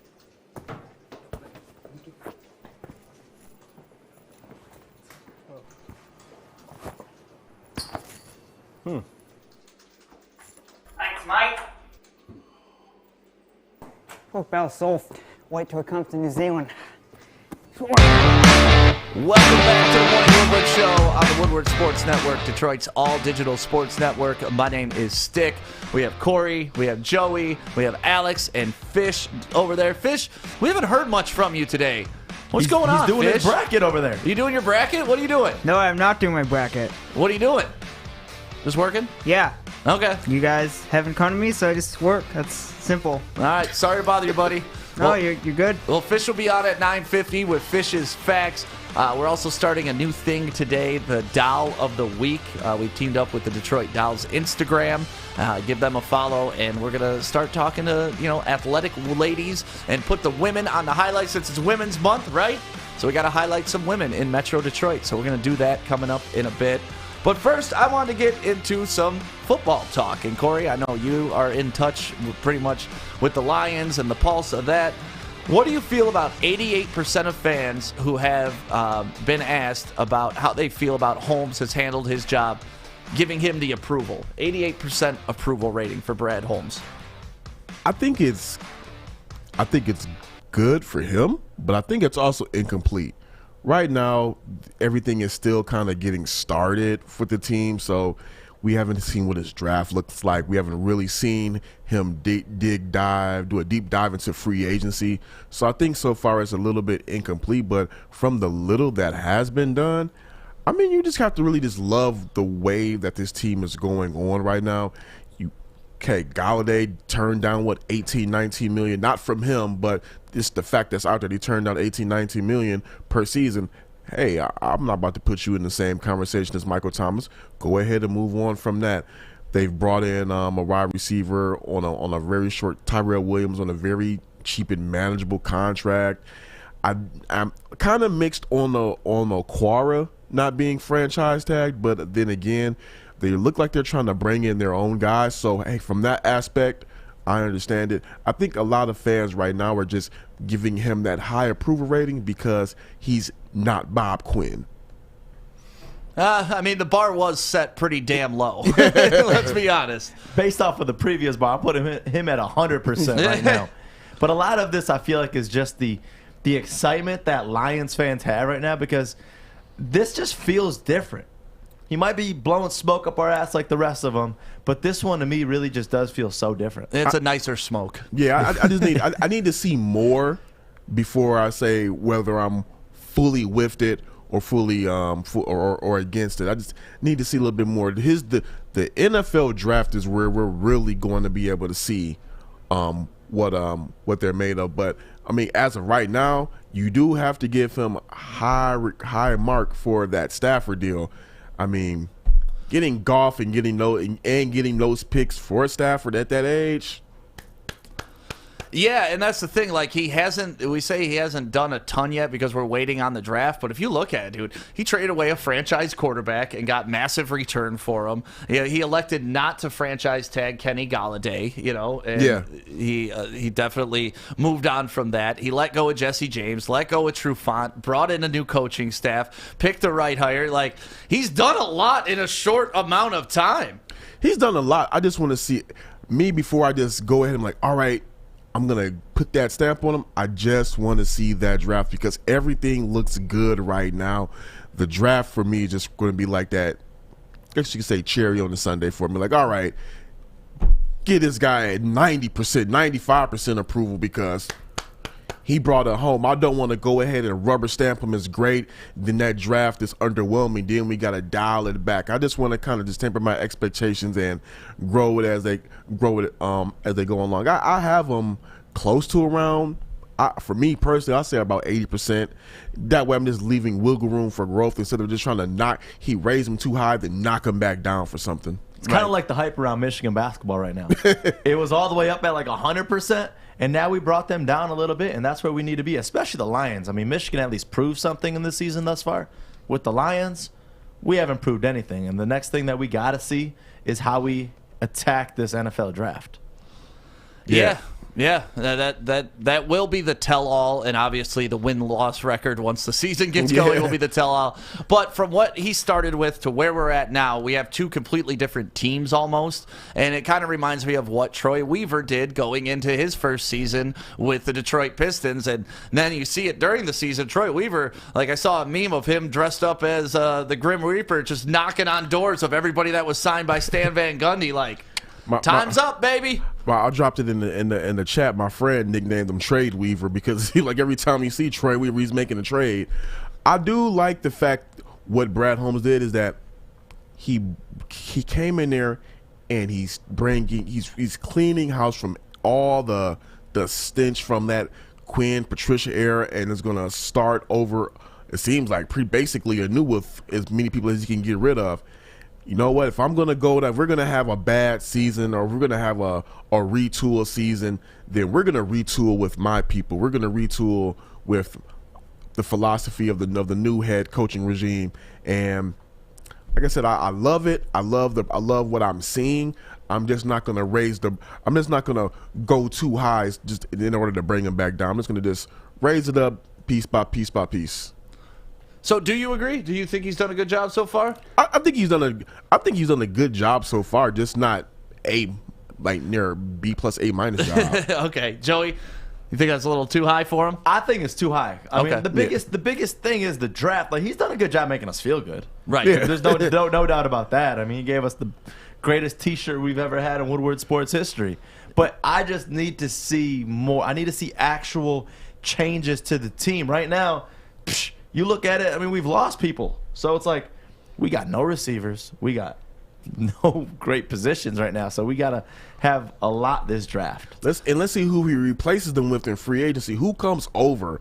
And then like we all pretty much agree on, let's see what they look like this upcoming season. Right. Then we'll be able to really be like, all right, cool. But as far as just, if you want to give him a high remarks from cleaning a house and trying to install a new culture, in that regard, so far it's an A. It's just the whole job, that 88%, little high for me. Okay.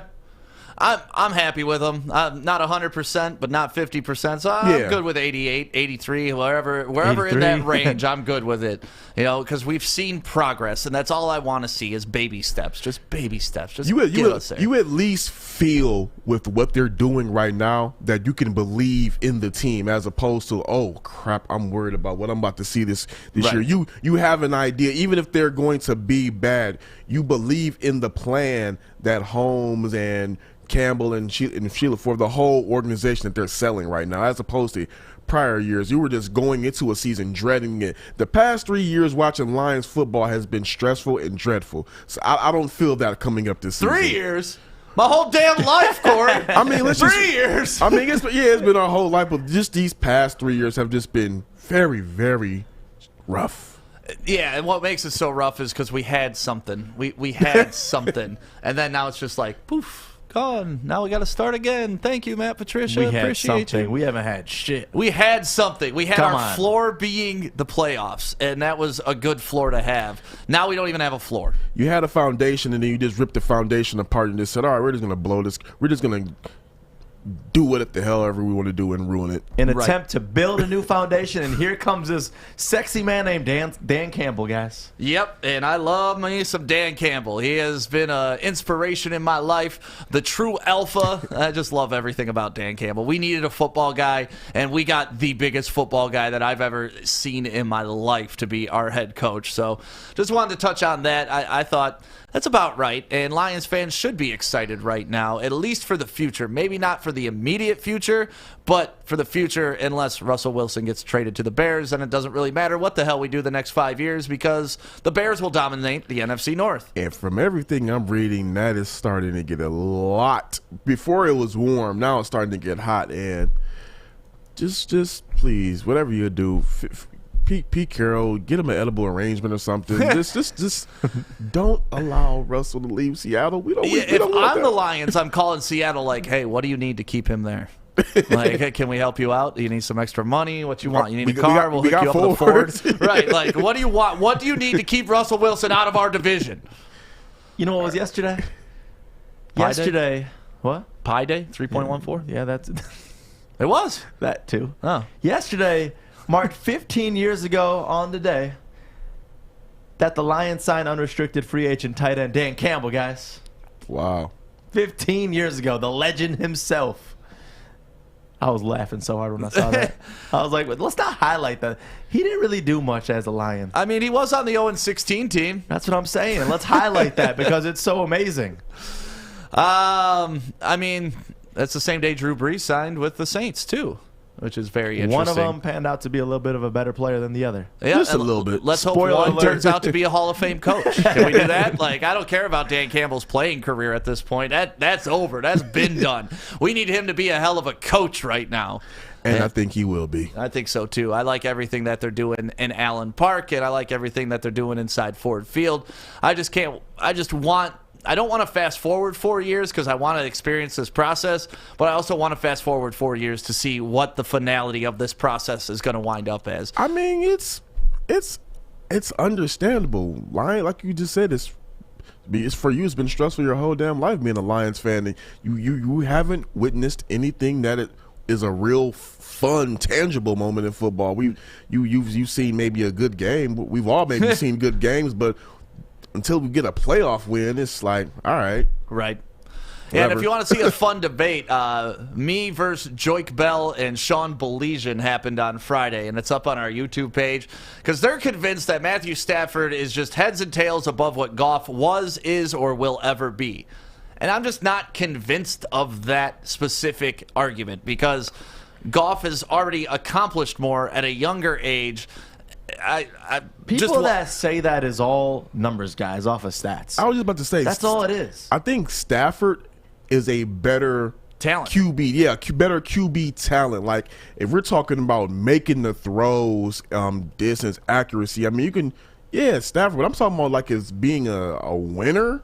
You know, somebody you can trust on in those moments. I mean, Goff has been to a Super Bowl. Stafford hasn't. I mean, right. But then the argument to that was, oh well, wins and losses aren't a team sport. It's not an individual. I don't see that on quarterback stats. Team win and losses. It's like that's the biggest. That's the only stat that matters. That's what all QBs are really defined by is their win and loss record. Whether it should be that way or not, that's the way it's always been. It's always been the most winningest QBs, and in that conversation, let's not change the conversation just because of whether you like the guy or do not like the guy. Stafford has not won here. Stafford hasn't won here when he had the talent. We just saw Jared Goff win a playoff game with a broken freaking thumb. So I mean. Yeah, apparently that means nothing to Baligian and Bell.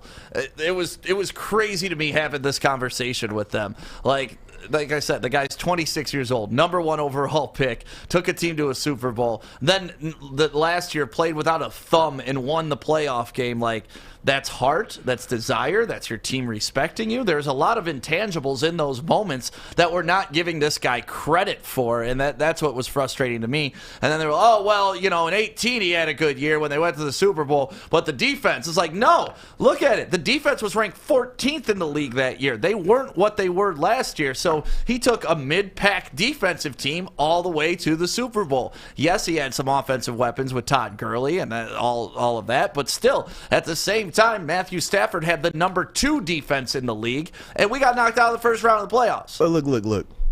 You study and watch the Lions die hard. I have a question for you. You remember the team? Remember their last two playoff games with Stafford against the Cowboys? Yeah. And against the Seahawks. Yep. Remember the offenses, correct? Yep. You mean to tell me, regardless of the defense they play, Stafford, it's okay to go 7 straight quarters without a postseason touchdown? Apparently, Bell and Baligian believe that makes him a great quarterback. 7 straight quarters. Granted, the Seattle Seahawks defense is great. From that Cowboys game, you go 7 straight quarters without a postseason touchdown. Yeah, and those are the stats that they refuse to look at, but they'll point out he had 5,000 passing yards under a Mike Martz offense 4 years into his career, and it's like, yeah, but they don't look it means at that. dick if you don't win. It means nothing, and it also means that was so early in his career, like, and then they wanted to get into since 2018, what has Goff been? It's like, since 2018, what has Stafford been? And here's the thing about Stafford's numbers, they are kind of like a little bit deceiving. Well, actually, they're a lot deceiving because I'm not going to dog him as he's not a good QB, but a lot of his numbers have been coming from behind when the Lions are already blown out of a lot of these games. I have rarely seen the Lions just come out and punch teams in the mouth under a Stafford-led team. Is he the comeback king? Yes, the numbers dictate that. But like again, also the numbers dictate that the Lions always got to come behind. Right. Why he's not doing that to start the game. So is it all on everybody else but him? Is it? I mean, that's your role though. As a quarterback, you're the coach of the team. You're the leader of the team. So I don't want to see just stats. I don't want to see just touchdowns. You got to have that win-loss right next to that stat, because that's the biggest part of a quarterback. Is Stafford's the king of punching in them stats at the end of a game. Even in that Cowboys loss, yeah, they got hosed on that play. It happened. But you know what also happened? Stafford also fumbled twice to end the game. And we also had 5 minutes left in that game. Like, there's a lot. I hate blaming the refs. Like, play good enough so the refs don't even matter. Let's do that. Let's take a quick break. When we come back, we got Joey's News next on the Woodward Sports Network. Welcome to Crumble Cookies. It is Joey from Woodward Sports, and this is my new favorite spot where I like to spend my time because they have the best cookies I've ever had in my entire life, and you won't regret coming here and trying them. Located off of Rochester Road, right next to the Imagine Theaters in Rochester Hills, it's Crumble Cookies. Come try these delicious cookies. They even got their own app. They got curbside pickup. They got delivery. You won't regret it. Just come try for yourself. You'll thank me later. I promise. Good morning, everyone. Extra, extra, read all about it. Let's get into Joey's News. Let's go. March Madness time, let's go! We're talking Baylor, Gonzaga, Illinois, and our very own Michigan, all #1 seeds in the tournament. And by the way, you got to go shout out, go fill out your bracket at woodwardsports.com right now. A chance to win $500,000 cash, all thanks to Hall Financial to pay off your loan. And right here, you see a guy that I'm going to miss so much, Isaiah Livers, and I'm a little bit scared because they're saying out indefinitely. I don't know what that means. Do you guys think we'll be able to see him? Because it's a stress injury to his right foot. Nope. You need your foot to play basketball, I'm pretty sure. I think so. Out indefinitely. Yeah, I don't know. I don't know if we're going to see him again. They said that he's also been dealing with this injury since last year, and that just kind of took its toll on him. He re-aggravated it, so I don't know if we see him. I'll keep on refreshing for updates on it, but right now it's looking like he maybe not for a little bit. We got no shot if he's not in this tournament. Without Livers, you think that's it? Heck no, zero shot. Not even a few. Like, the team's great, but you look at the players that we got to put in his place. Like, I don't have faith in them without Isaiah Livers, and I'm scared about that. Juwan Howard ejected following some words with Maryland coach Mark Turgeon. Michigan did end up beating Maryland by 13, but I kind of liked seeing this. I'm always down for a good scrum. It's basketball. It's sports. Yeah, I know, but it's just, thankfully we did end up winning this game, because if not, he would have looked like a complete dick. But look at him. I know. If you could see barely over Juwan's shoulder there, you could see that little guy running up on him, and it's like, what does the coach of Maryland think he's going to do to big ass Juwan Howard, anyways? You know what it was? It was these guys been going back and forth for a couple of years, but also more than anything, Maryland was getting their ass beaten. They got, coaches just being mad, pointing about Howard being out the box, just being petty, and not taking that licking pretty well. Right. I don't know who that guy number 11 is from Maryland. I was trying to search him, but he charged at him too. I was like, all right, trying to get Turgeon's back there. Yeah, that's good. I mean, you want that out of your team. For sure. For sure you do. After 20 years in the NFL, Drew Brees officially announces his retirement with the help of his kids on this one. That's cute. Oh, we got no sound on that again? Yeah, that's cute. Cute, man. The kids, I mean, that's the way to go out. It's like, that's one thing with Spend more time with us. Yeah! There we go. Hit it back one more time real quick. Yeah, play the whole thing. 15 years in the Saints and 20 years in the NFL. Our dad is finally going to retire. So we can spend more time with us. Yeah! I mean, that's cool, but you could tell that was completely staged, and they made those kids say that shit. Like, the girl on the end is just waiting. Say this. Play it one more time. Watch the girl on the end like she's waiting for her cue this whole time. See, they're looking off. 15 years in the Saints in 20 years in the NFL. Our dad is finally gonna retire. Well, she's like, do I go now? So we can spend more time with us. Yeah, you think the breeze had a little teleprompter back there? Like, come on, we gotta show Dad some love. Like, it's nice, but you know, I would have preferred it to be organic, like telling the kids, surprising them. Guess what? Dad isn't going to work anymore. I get to spend, and then you see him react instead of say this, say this, say this, and be excited. Your dad's retiring. See, he's 42 years old. There's a guy that's 43 years old that's still playing football by the name of Tom Brady, who just signed a contract extension. Beast. GOAT. Beast mode. You know what I mean? It's Tom Brady. He's going to play this probably. Think it's going to be probably his last year. This one, he's going to ride out into the sunset finally on this one. But he just signed that 4-year deal. It's a mere formality. Years avoidable. Go ahead and be able to restructure the contract so that they can go ahead and get some of those guys back. Because according to Brady, he wants everybody back. And one guy that is in talks of being traded right now here in Detroit, we flip over to the NBA for the Detroit Pistons, Jeremy Grant.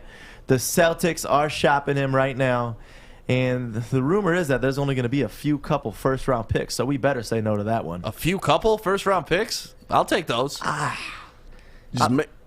Just make the deal really good. If they, I am not a fan of trading Jeremy Grant because I think you're going to be looking for a Jeremy Grant type player in a few years. But if it is a deal that Troy Weaver really feels, just knocks his socks off, you know what? I'm going to trust in Troy Weaver. I'm going to let him go ahead and run this thing the way that he sees fit. For me, it would just suck to see a guy like Jeremy Grant go. I don't want to see that happen. But a guy that's killing it this year in the NBA is rookie Anthony Edwards. Hit a 3 on Carmelo, and look what he did. He hit him with the Carmelo. Yeah, the only thing I don't like about this, he did it behind his back. Like, I know. Melo didn't even see this. That was it.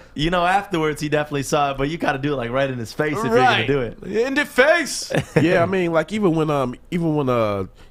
Steph was when CP3 was mocking Steph with the shimmy, he did it right in front of Curry's face. You got to do it in front of the guy's face. Doing it behind him is like, all right. I mean, it's on camera, but you don't get Melo riled up. You don't really get that reaction that you were probably looking for. I would have held off. Yeah, I would have as well. And one person that I want to give a quick shout out to and show them some love is Bridge Street Exchange, downtown Fenton. I'm telling you, it might be a hike from where you are, but you got to go shop there in person. Terry Foster was talking about the other day how it's such a good store because it's not like a mall where you go and you got to go there and there and there. It's one spot, got everything you could ever imagine for a guy. Barware, they got the Carhartt in the back, a lot of Michigan brands in there. So you can shop online if you want, though. Use the 15% off code WSN, bridgestreetexchange.com. Awesome. What's up, Fish? Speaking of Terry Foster, he's going to be on the show today from 11 to 1, Baligian and Bell. Yes, he is. Yeah, it's Mondays. So Mondays with Terry on Baligian and Bell because Joik Bell out there getting that paper. Is that what he's doing? That's what I'm assuming. Let's take a quick break. When we come back, we will introduce the first ever Woodward Sports Detroit doll right here on the Woodward Sports Network. She's in the studio. She's going to come up and sit in her seat right now, and we will be right back on the Woodward Sports Network. I mean, we're inside Grow Green right now, and they have everything. I'm talking, you got your active air fans, you got your big lights over there, big pots, little pots, and Joey, what are you doing right now? Get some sun. That's not what those lights are for. Feels nice. Go to Grow Green MI today to get all your growing needs and a tan. Welcome back to the Morning Woodward Show on the Woodward Sports Network, Detroit's all-digital sports network. My name is Stick. We got Joey up here on stage with me, and I'm excited to start putting this into our show on Mondays. You smell real good today, Stick. Thank you. Is that? Oh, that's not you. No, it's Gabby. Everybody would like to introduce you to Gabby. Hey, Gabby. Hey, guys. What's up? Welcome to the Morning Woodward Show. And once a week, we want to start awarding one local athletic girl in Detroit with kind of, we call it the Doll of the Week because the guys from the Detroit Dolls, they have a good Instagram. We've dealt with them before in the past. And they put us on the beat-up dummies in the back. Did you see that picture? Yes, I can throw some hands at you guys. That's amazing. Were you punching us at the gym, Gabby? I was working on it. You were working on it? I was working on my punchlines. Yeah. So, Gabby, why don't you tell us a little bit about yourself? I see you got the Mayweather boxing on. Yeah, I had to come through representing with the drip. So I've been at Mayweather since studio opened up. We actually just celebrated our 3 months, 90 days. Congrats. Last Friday. So very exciting. I love our community more than anything. I think it's super important right now, especially with the way that everyone's kind of feeling over the last year, to really celebrate having some type of social sense of belonging, and it's a great place to do that. Yeah, actually, we were just talking about that with Joey going out to Crumble Cookie earlier in the week. I know it's completely different than going to a gym. No, but I was working hard. But really just being around people and getting that social aspect back into your life. Absolutely. It's going to be work for some people. Oh, for sure. There are a lot of people that have not worked out in the last year plus. So celebrating a lot of wins. You know, why are you looking at me, Gabby? Why are you looking at us, Gabby? Because I think that it would be awesome to get you both to come in and try a class, come and train like the champ. I'll train like a champ. I'm 100% down to take a class with you, I'll also Gabby. cry like a bitch, but I'll train like a champ. Well, I think that if you came in 45 minutes, you can knock it out. Knock out those calories, knock out some goals for the year. So you would be the trainer if I went in? Absolutely. I challenge you to come to one of my classes. What's your first lesson for somebody that has never done boxing before? Or what do you try to get them to do? Just have fun. Absolutely. That's always good first lesson. Just throw the hands, have some fun. That's it. And what got you into boxing? Because a lot of ladies aren't really into, the physical boxing, fighting stuff. My niece, who's actually going to be on, and my nephew do Krav Maga. Oh, yeah. Yeah. So they're into the physical combat. But what got you into boxing? So I have a friend who owns a studio locally in the neighborhood. I was going to their studio over the last couple of years. Some Fitness is a part of their name. But Gab might be the first name. So I actually saw. So I know Gabby. Gabby and I go way back. I had no clue. Yeah, I had no clue that this was all gonna happen with her being the first one that we had. But I actually saw her, and she used to take a class with her, and I only lasted like 1 or 2 weeks there, Gabby. I'd be generous and give you maybe 2.5. What was Joey like in the gym? I think that he came out a little bit spicy, had some energy, and then maybe fizzled out, just did the cardio dancing part. These classes, seriously, are the hardest classes in the world, but when you do them and stick to them, they pay off. Like, you feel so hard work, good. dedication. That's it. Seriously. So tell us more about yourself besides boxing. What do you like? What do you do? I mean, obviously you're into fitness, but what do you do for fun besides beat the hell out of people? For fun, I like to eat. You like to eat? I have to love to cook. Let's give it up for this. What do you like to eat? Wings. Ooh. 100% wings. What's your spot? What's your go-to wing spot? Go to Sweetwater Tavern, Okay. downtown Detroit. Classic. Number one. Slows also has some great wings. I've never had wings at Slows. Smoked wings from there, incredible. Incredible. Could you brag about the college career, too, that you had over at Rochester University real quick? Yeah. Played college volleyball there. That was a big part of my life. I played volleyball over like 13 years, and then decided I still wanted some type of coaching aspect to my life. Saw a personal trainer and decided I wanted to be a personal trainer. So nice. Living the dream. Love it. Awesome. Well, you are our official first doll of the, I guess, first doll ever. Yeah. And history. I'm honored. Yeah, so we're going to put your picture up on everywhere. We're going to have a nice little gallery on our page for you and just kind of highlight you and what you are, what you do, how you give back to the community, how you help Joey get into shape, and then he quits on you. We'll put all that in there so everybody knows. Are we going to put that you guys are coming Friday to Mayweather Boxing Fitness to try your first class? Damn. What time on Friday? What time on Friday? 5 o'clock. We have a 5 and 6:15 after work. Right Easy after the peasy. hook, man. We are available after the hook. What do you mean I already we're saved the available? spot. Joey, you want to do it? You know what I hate about this? Is that the gym is literally right down No the street. excuses. So No we excuse. can't have any excuses. What are you going to say? Oh, it's a little too far. I can't get out there? Because that's what I was using for the last gym with Gabby. I think it's a yes. Let's talk about this. Yeah. Let's talk about this. I'll go if Joey goes. I'll do that. I'll go. So I'm down to try it. I'm down to try it for 100% sure. down to try it. Awesome. I haven't done any physical activity in literally like 8 years. So And this the is last time that Stick and I did physical activities together, well, that sounds really weird, but we played basketball together.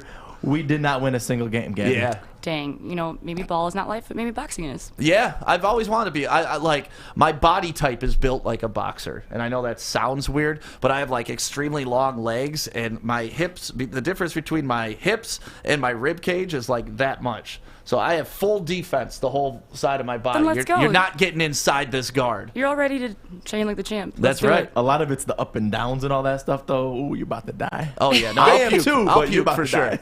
That's all It'll right be though. fun, You need to get they that said. out of you so I could be a mean, lean fighting machine.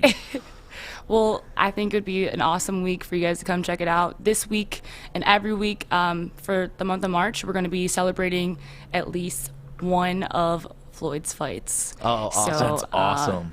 We'll be learning from exact combinations that he used in each of these fights, too. So you'll really be trained like the champ. Have you ever met Floyd? I have not, but I hope that I'll have a chance to while being here. One of the coolest dudes I've ever met in my life. Like, I met him, I was hosting V Nightclub inside the MGM Grand Casino, and he showed up. It was shortly after he signed that $20 million deal, I believe, with Showtime.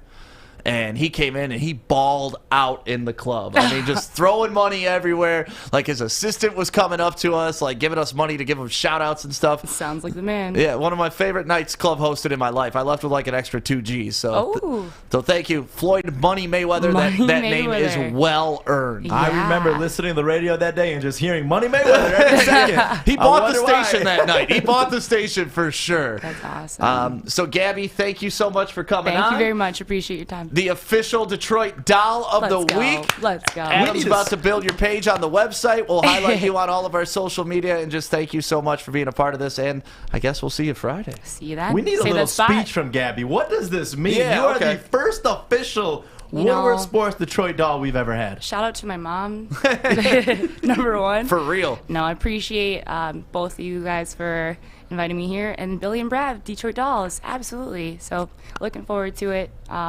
Can't wait for you guys to bring on the next person. Yeah, I was expecting Billy and Brad to show up today, but apparently they didn't show up. Well, maybe they'll show up to the class Friday. Oh, that'd be fun. I play softball Challenge. with those two. Yeah, You know, so. you were telling me. Yeah. Oh, I didn't know that. Yeah. Oh, great. Yeah. Adam's joining our team this year, too.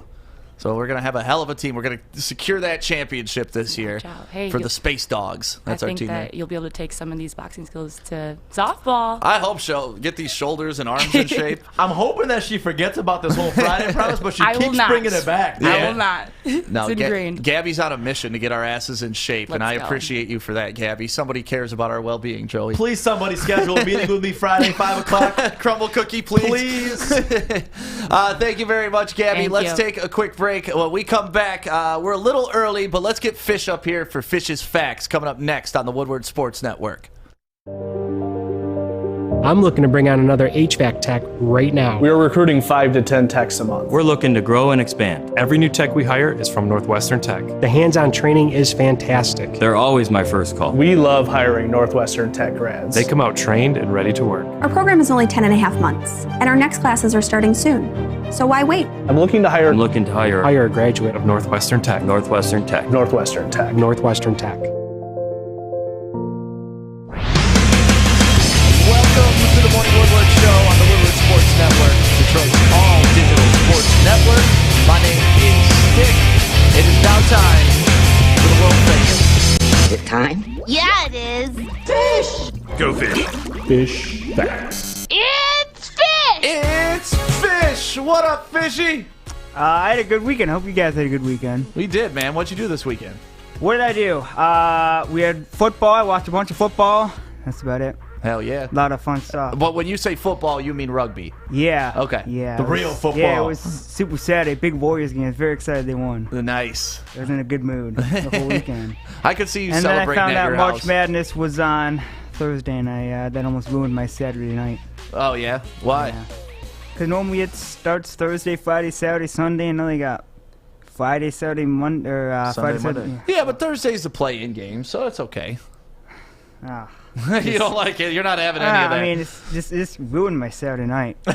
You sound so sad right right, now. I Fish. was. Well, the let's only, get the only into your good thing facts. the only good thing was my Blues won Saturday night. That was another good thing. We go into facts. We start off with the rugby. This was from Thursday, but the Melbourne Storm, they have won 20 round one games in a row since 2001. That would be week 1. So they haven't lost since 2001. Some people watching may have not been born. So, fun fact. Fun fact. We go to basketball, where Zion Williamson played last night. It is his 5th game of the season with 25 points on 80% shooting. Only Unreal. Charles Barkley and Amari Stoudemire had more in a season since 1983. And, that makes a lot of sense. Everybody compares Zion to Charles Barkley, and he is the evolution of what Charles Barkley is. Like, Zion is just an amazing... I don't even know what to call him. He's not human. He's amazing. He's smart. He's an efficient basketball player. That's really what he is. I mean, he takes the shots. I mean, you're not 80% like that unless you're taking the smart shots. Right. What Then else you got, Fish? we brought up this on Friday. The Atlanta Hawks, they were 3-0. Since then, they are now 5-0 under Nate McMillan. It is their first 5-game win streak since 2016-17. Nice. So they're keeping it rolling. They're keeping it rolling, yeah. I like that. So maybe the Hawks can go to the playoffs, and they'll get an 8th seed and probably lose in the first round. But But hey, they're in the playoffs. they're in the playoffs. Good point. We go to on this day in history. We go to good old 1877. Ooh, my favorite year. Yeah, that was a good year. That was the first ever cricket test match that played. England and Australia at the Melbourne Cricket Ground in Melbourne, Australia. What does that mean? Is that when cricket was invented? Basically, yeah. Wow. So that started. So cricket hasn't been around that long. Well, 1877 is pretty long, no? Yeah, but I don't know. When I feel like cricket is such a worldly sport, I feel like it's like soccer. It's been around since the beginning of time. Or like lacrosse has been around forever too. They used to play with like little skulls of small animals. I mean, it has been long, but that was the first ever test match. Okay. 5-day test match. Got it. Fun and exciting. And then we go to 1962, where Wilt Chamberlain, he became the first to score 4,000 points in an NBA season. Beautiful.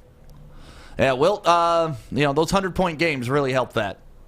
Yeah, good point. Well, he only had one of them. So. Yeah. All right, what are your bets for today, Fishy? Last fact, I just brought this up. This guy was possibly going to be the Lions GM, but he didn't. Good for him. Happy birthday, Louis Riddick. Oh, nice. Today is his birthday. He was a NFL safety on the Browns and Falcons. Yeah, and I'm glad. I love him as a broadcaster. I like him as a broadcaster, too. I'm glad he didn't become our GM. Like, to me, he was just kind of like a show pony. Like, I get he worked in the league a little bit, but I like what we got in Brad Holmes. Yeah, I think Brad Holmes can do a good job. Yep. Hopefully, Lions will do some, 5 wins, 6 wins. I wanted more. All right. What are your bets for today, Fish? All right. Phoenix Suns play tonight. They play against the Memphis Grizzlies. They are minus 280. Okay. I'm starting to be a big Suns fan. They are a fun team to watch. Devin Booker, Ayton, and, we love Chris Paul. Yeah. They were 8-0, undefeated in the bubble last year. They got snubbed. They should have gone to the playoffs. They should have a championship banner just like UCF did a couple years ago. There you go. Anyways, just claim yourself the champions. Moving to, let's see here. Let's go to hockey. Vegas Golden Knights. They're playing the Sharks. They're minus 255. I think the Knights are good. They've been struggling. Well, they're not as good as they were in 2018 when they made it to the final, but I like them. I think they'll win tonight. All right. And those are your bets? You guys want one? We'll do one more. Okay, we'll do one more. Liverpool plays Wolverhampton today. That's from 4 o'clock because of the time change. Not that you guys care. They're plus 423, Wolverhampton. Liverpool's probably going to win. Although they've been slipping down. So if you want to pick an upset, that would be the one. They're at Wolverhampton. So. All right. Another fun fact, it's Jenna Newman's mom's birthday today. So shout out to Jenna Newman. That's a great fun fact. Yeah, Happy that is birthday. a fun fact. Shares a birthday with Louis Riddick. Yeah, shares a birthday with Louis Riddick. Good job, Fish. Thank you very much. It is now time for Joey's Dumbass of the Day. Oh, to present the award. It is Joey. It is time. Dumbass To the day. Why would you do that? And the loser is... The next dumbass that we have, one story that this always happens time and time again, and we're always like, what? Is this ever going to not be happening in sports? So Matt Rowan is his name. He was announcing a game between Norman High and Midwest City covering the Class 6A Girls State quarterfinals. And this is how the game started off. There's no sound on this one because we don't want you to hear, but you look at the team on the left. Okay, good. I thought you were going to play the sound again. No. They take the knee, right? And all of a sudden, this commentator goes off. Obviously, it's a live mic. He didn't know that the mic was live, and he says, the effing N-word. And I'm like, I want Corey on a mic for this. Corey, can you get a producer cam real quick?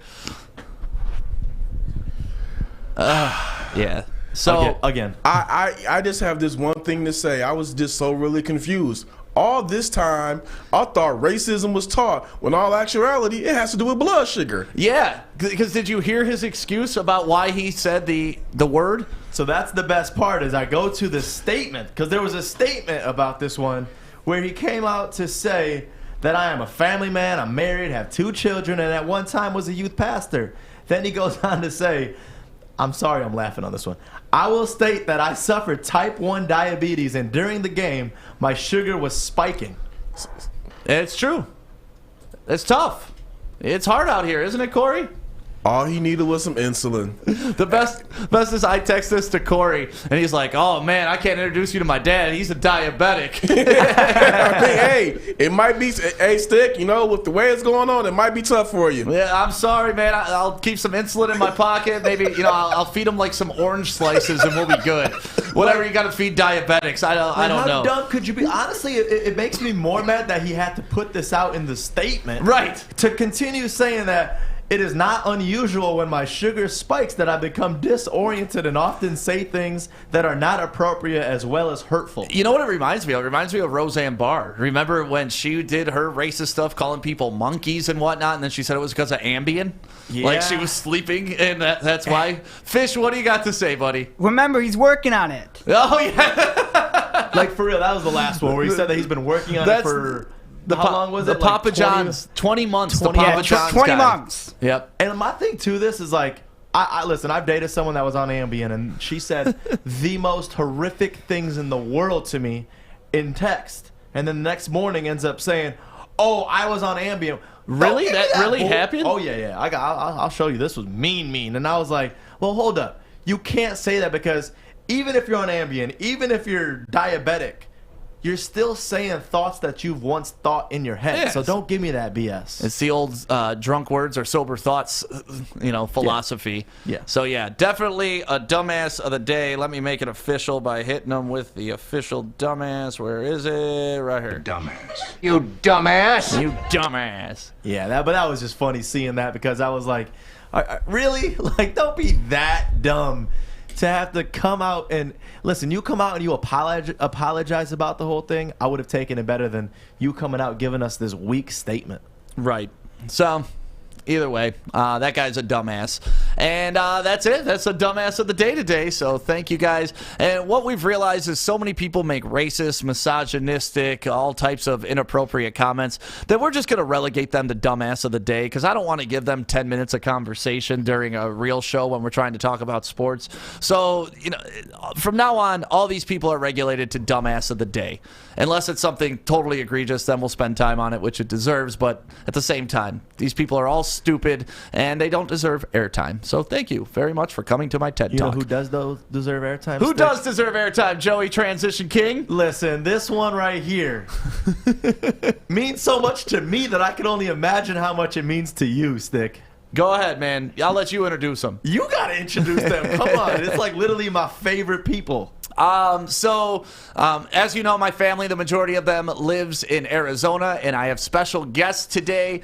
2 of my very favorite people on the planet, my niece and nephew, Briar and Will, are here. Hey!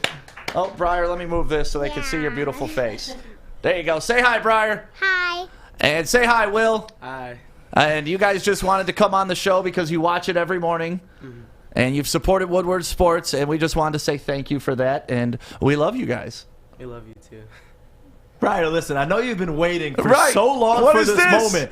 I don't want you coming up here on this set not speaking the truth. So, Briar, what do you have to tell everybody about how much you love the show, about your Uncle Sammy? What do you got to say?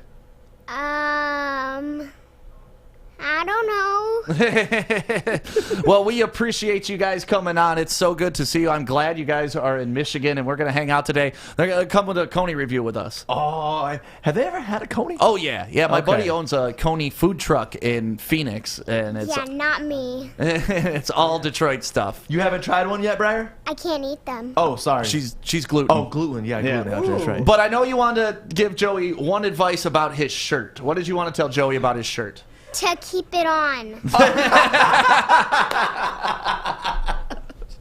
Briar, it was hot that morning, okay? It was really hot here in the studio. Fish, what do you got to say, buddy? Her and Art have something in common. They can be best friends. Yeah, they both are gluten. Nice. You and Art, both gluten. That's good. Well, Will, Briar, thank you guys for stepping on the show. Will, thank you for rocking the Woodward Sports hoodie all the way down in Arizona, too, and representing the brand. So you guys, let's have some fun today. You're only here till tomorrow, so Uncle Sam's in town. Let's do this. You guys ready? Yeah. Yeah. All right. Thank you guys for waking up with us this morning. Have a great Monday. Don't forget, the Perfect Bracket Payoff is now out and live. Go to woodwardsports.com right now. Fill out your perfect bracket. You got a couple days to do so, but do it today. Get your whole office involved. Get everybody that you know involved, and keep track. You can talk crap amongst your friends. Joey did it with his fiance last night, so I'm sure there's some side betting going on there. And is there a side bet going on, Joey? No side bets, but you just put that in my head. Now I got to get a side bet. There you go. Yeah. You definitely got to get a side bet with the fiance. I'm scared she gonna win though. Then you make it a fun bet where everybody's a winner. Yes. You know what I'm saying? I get what You see what I'm saying? Hey, Briar, you on the show for us today? Say bye, everybody. Bye.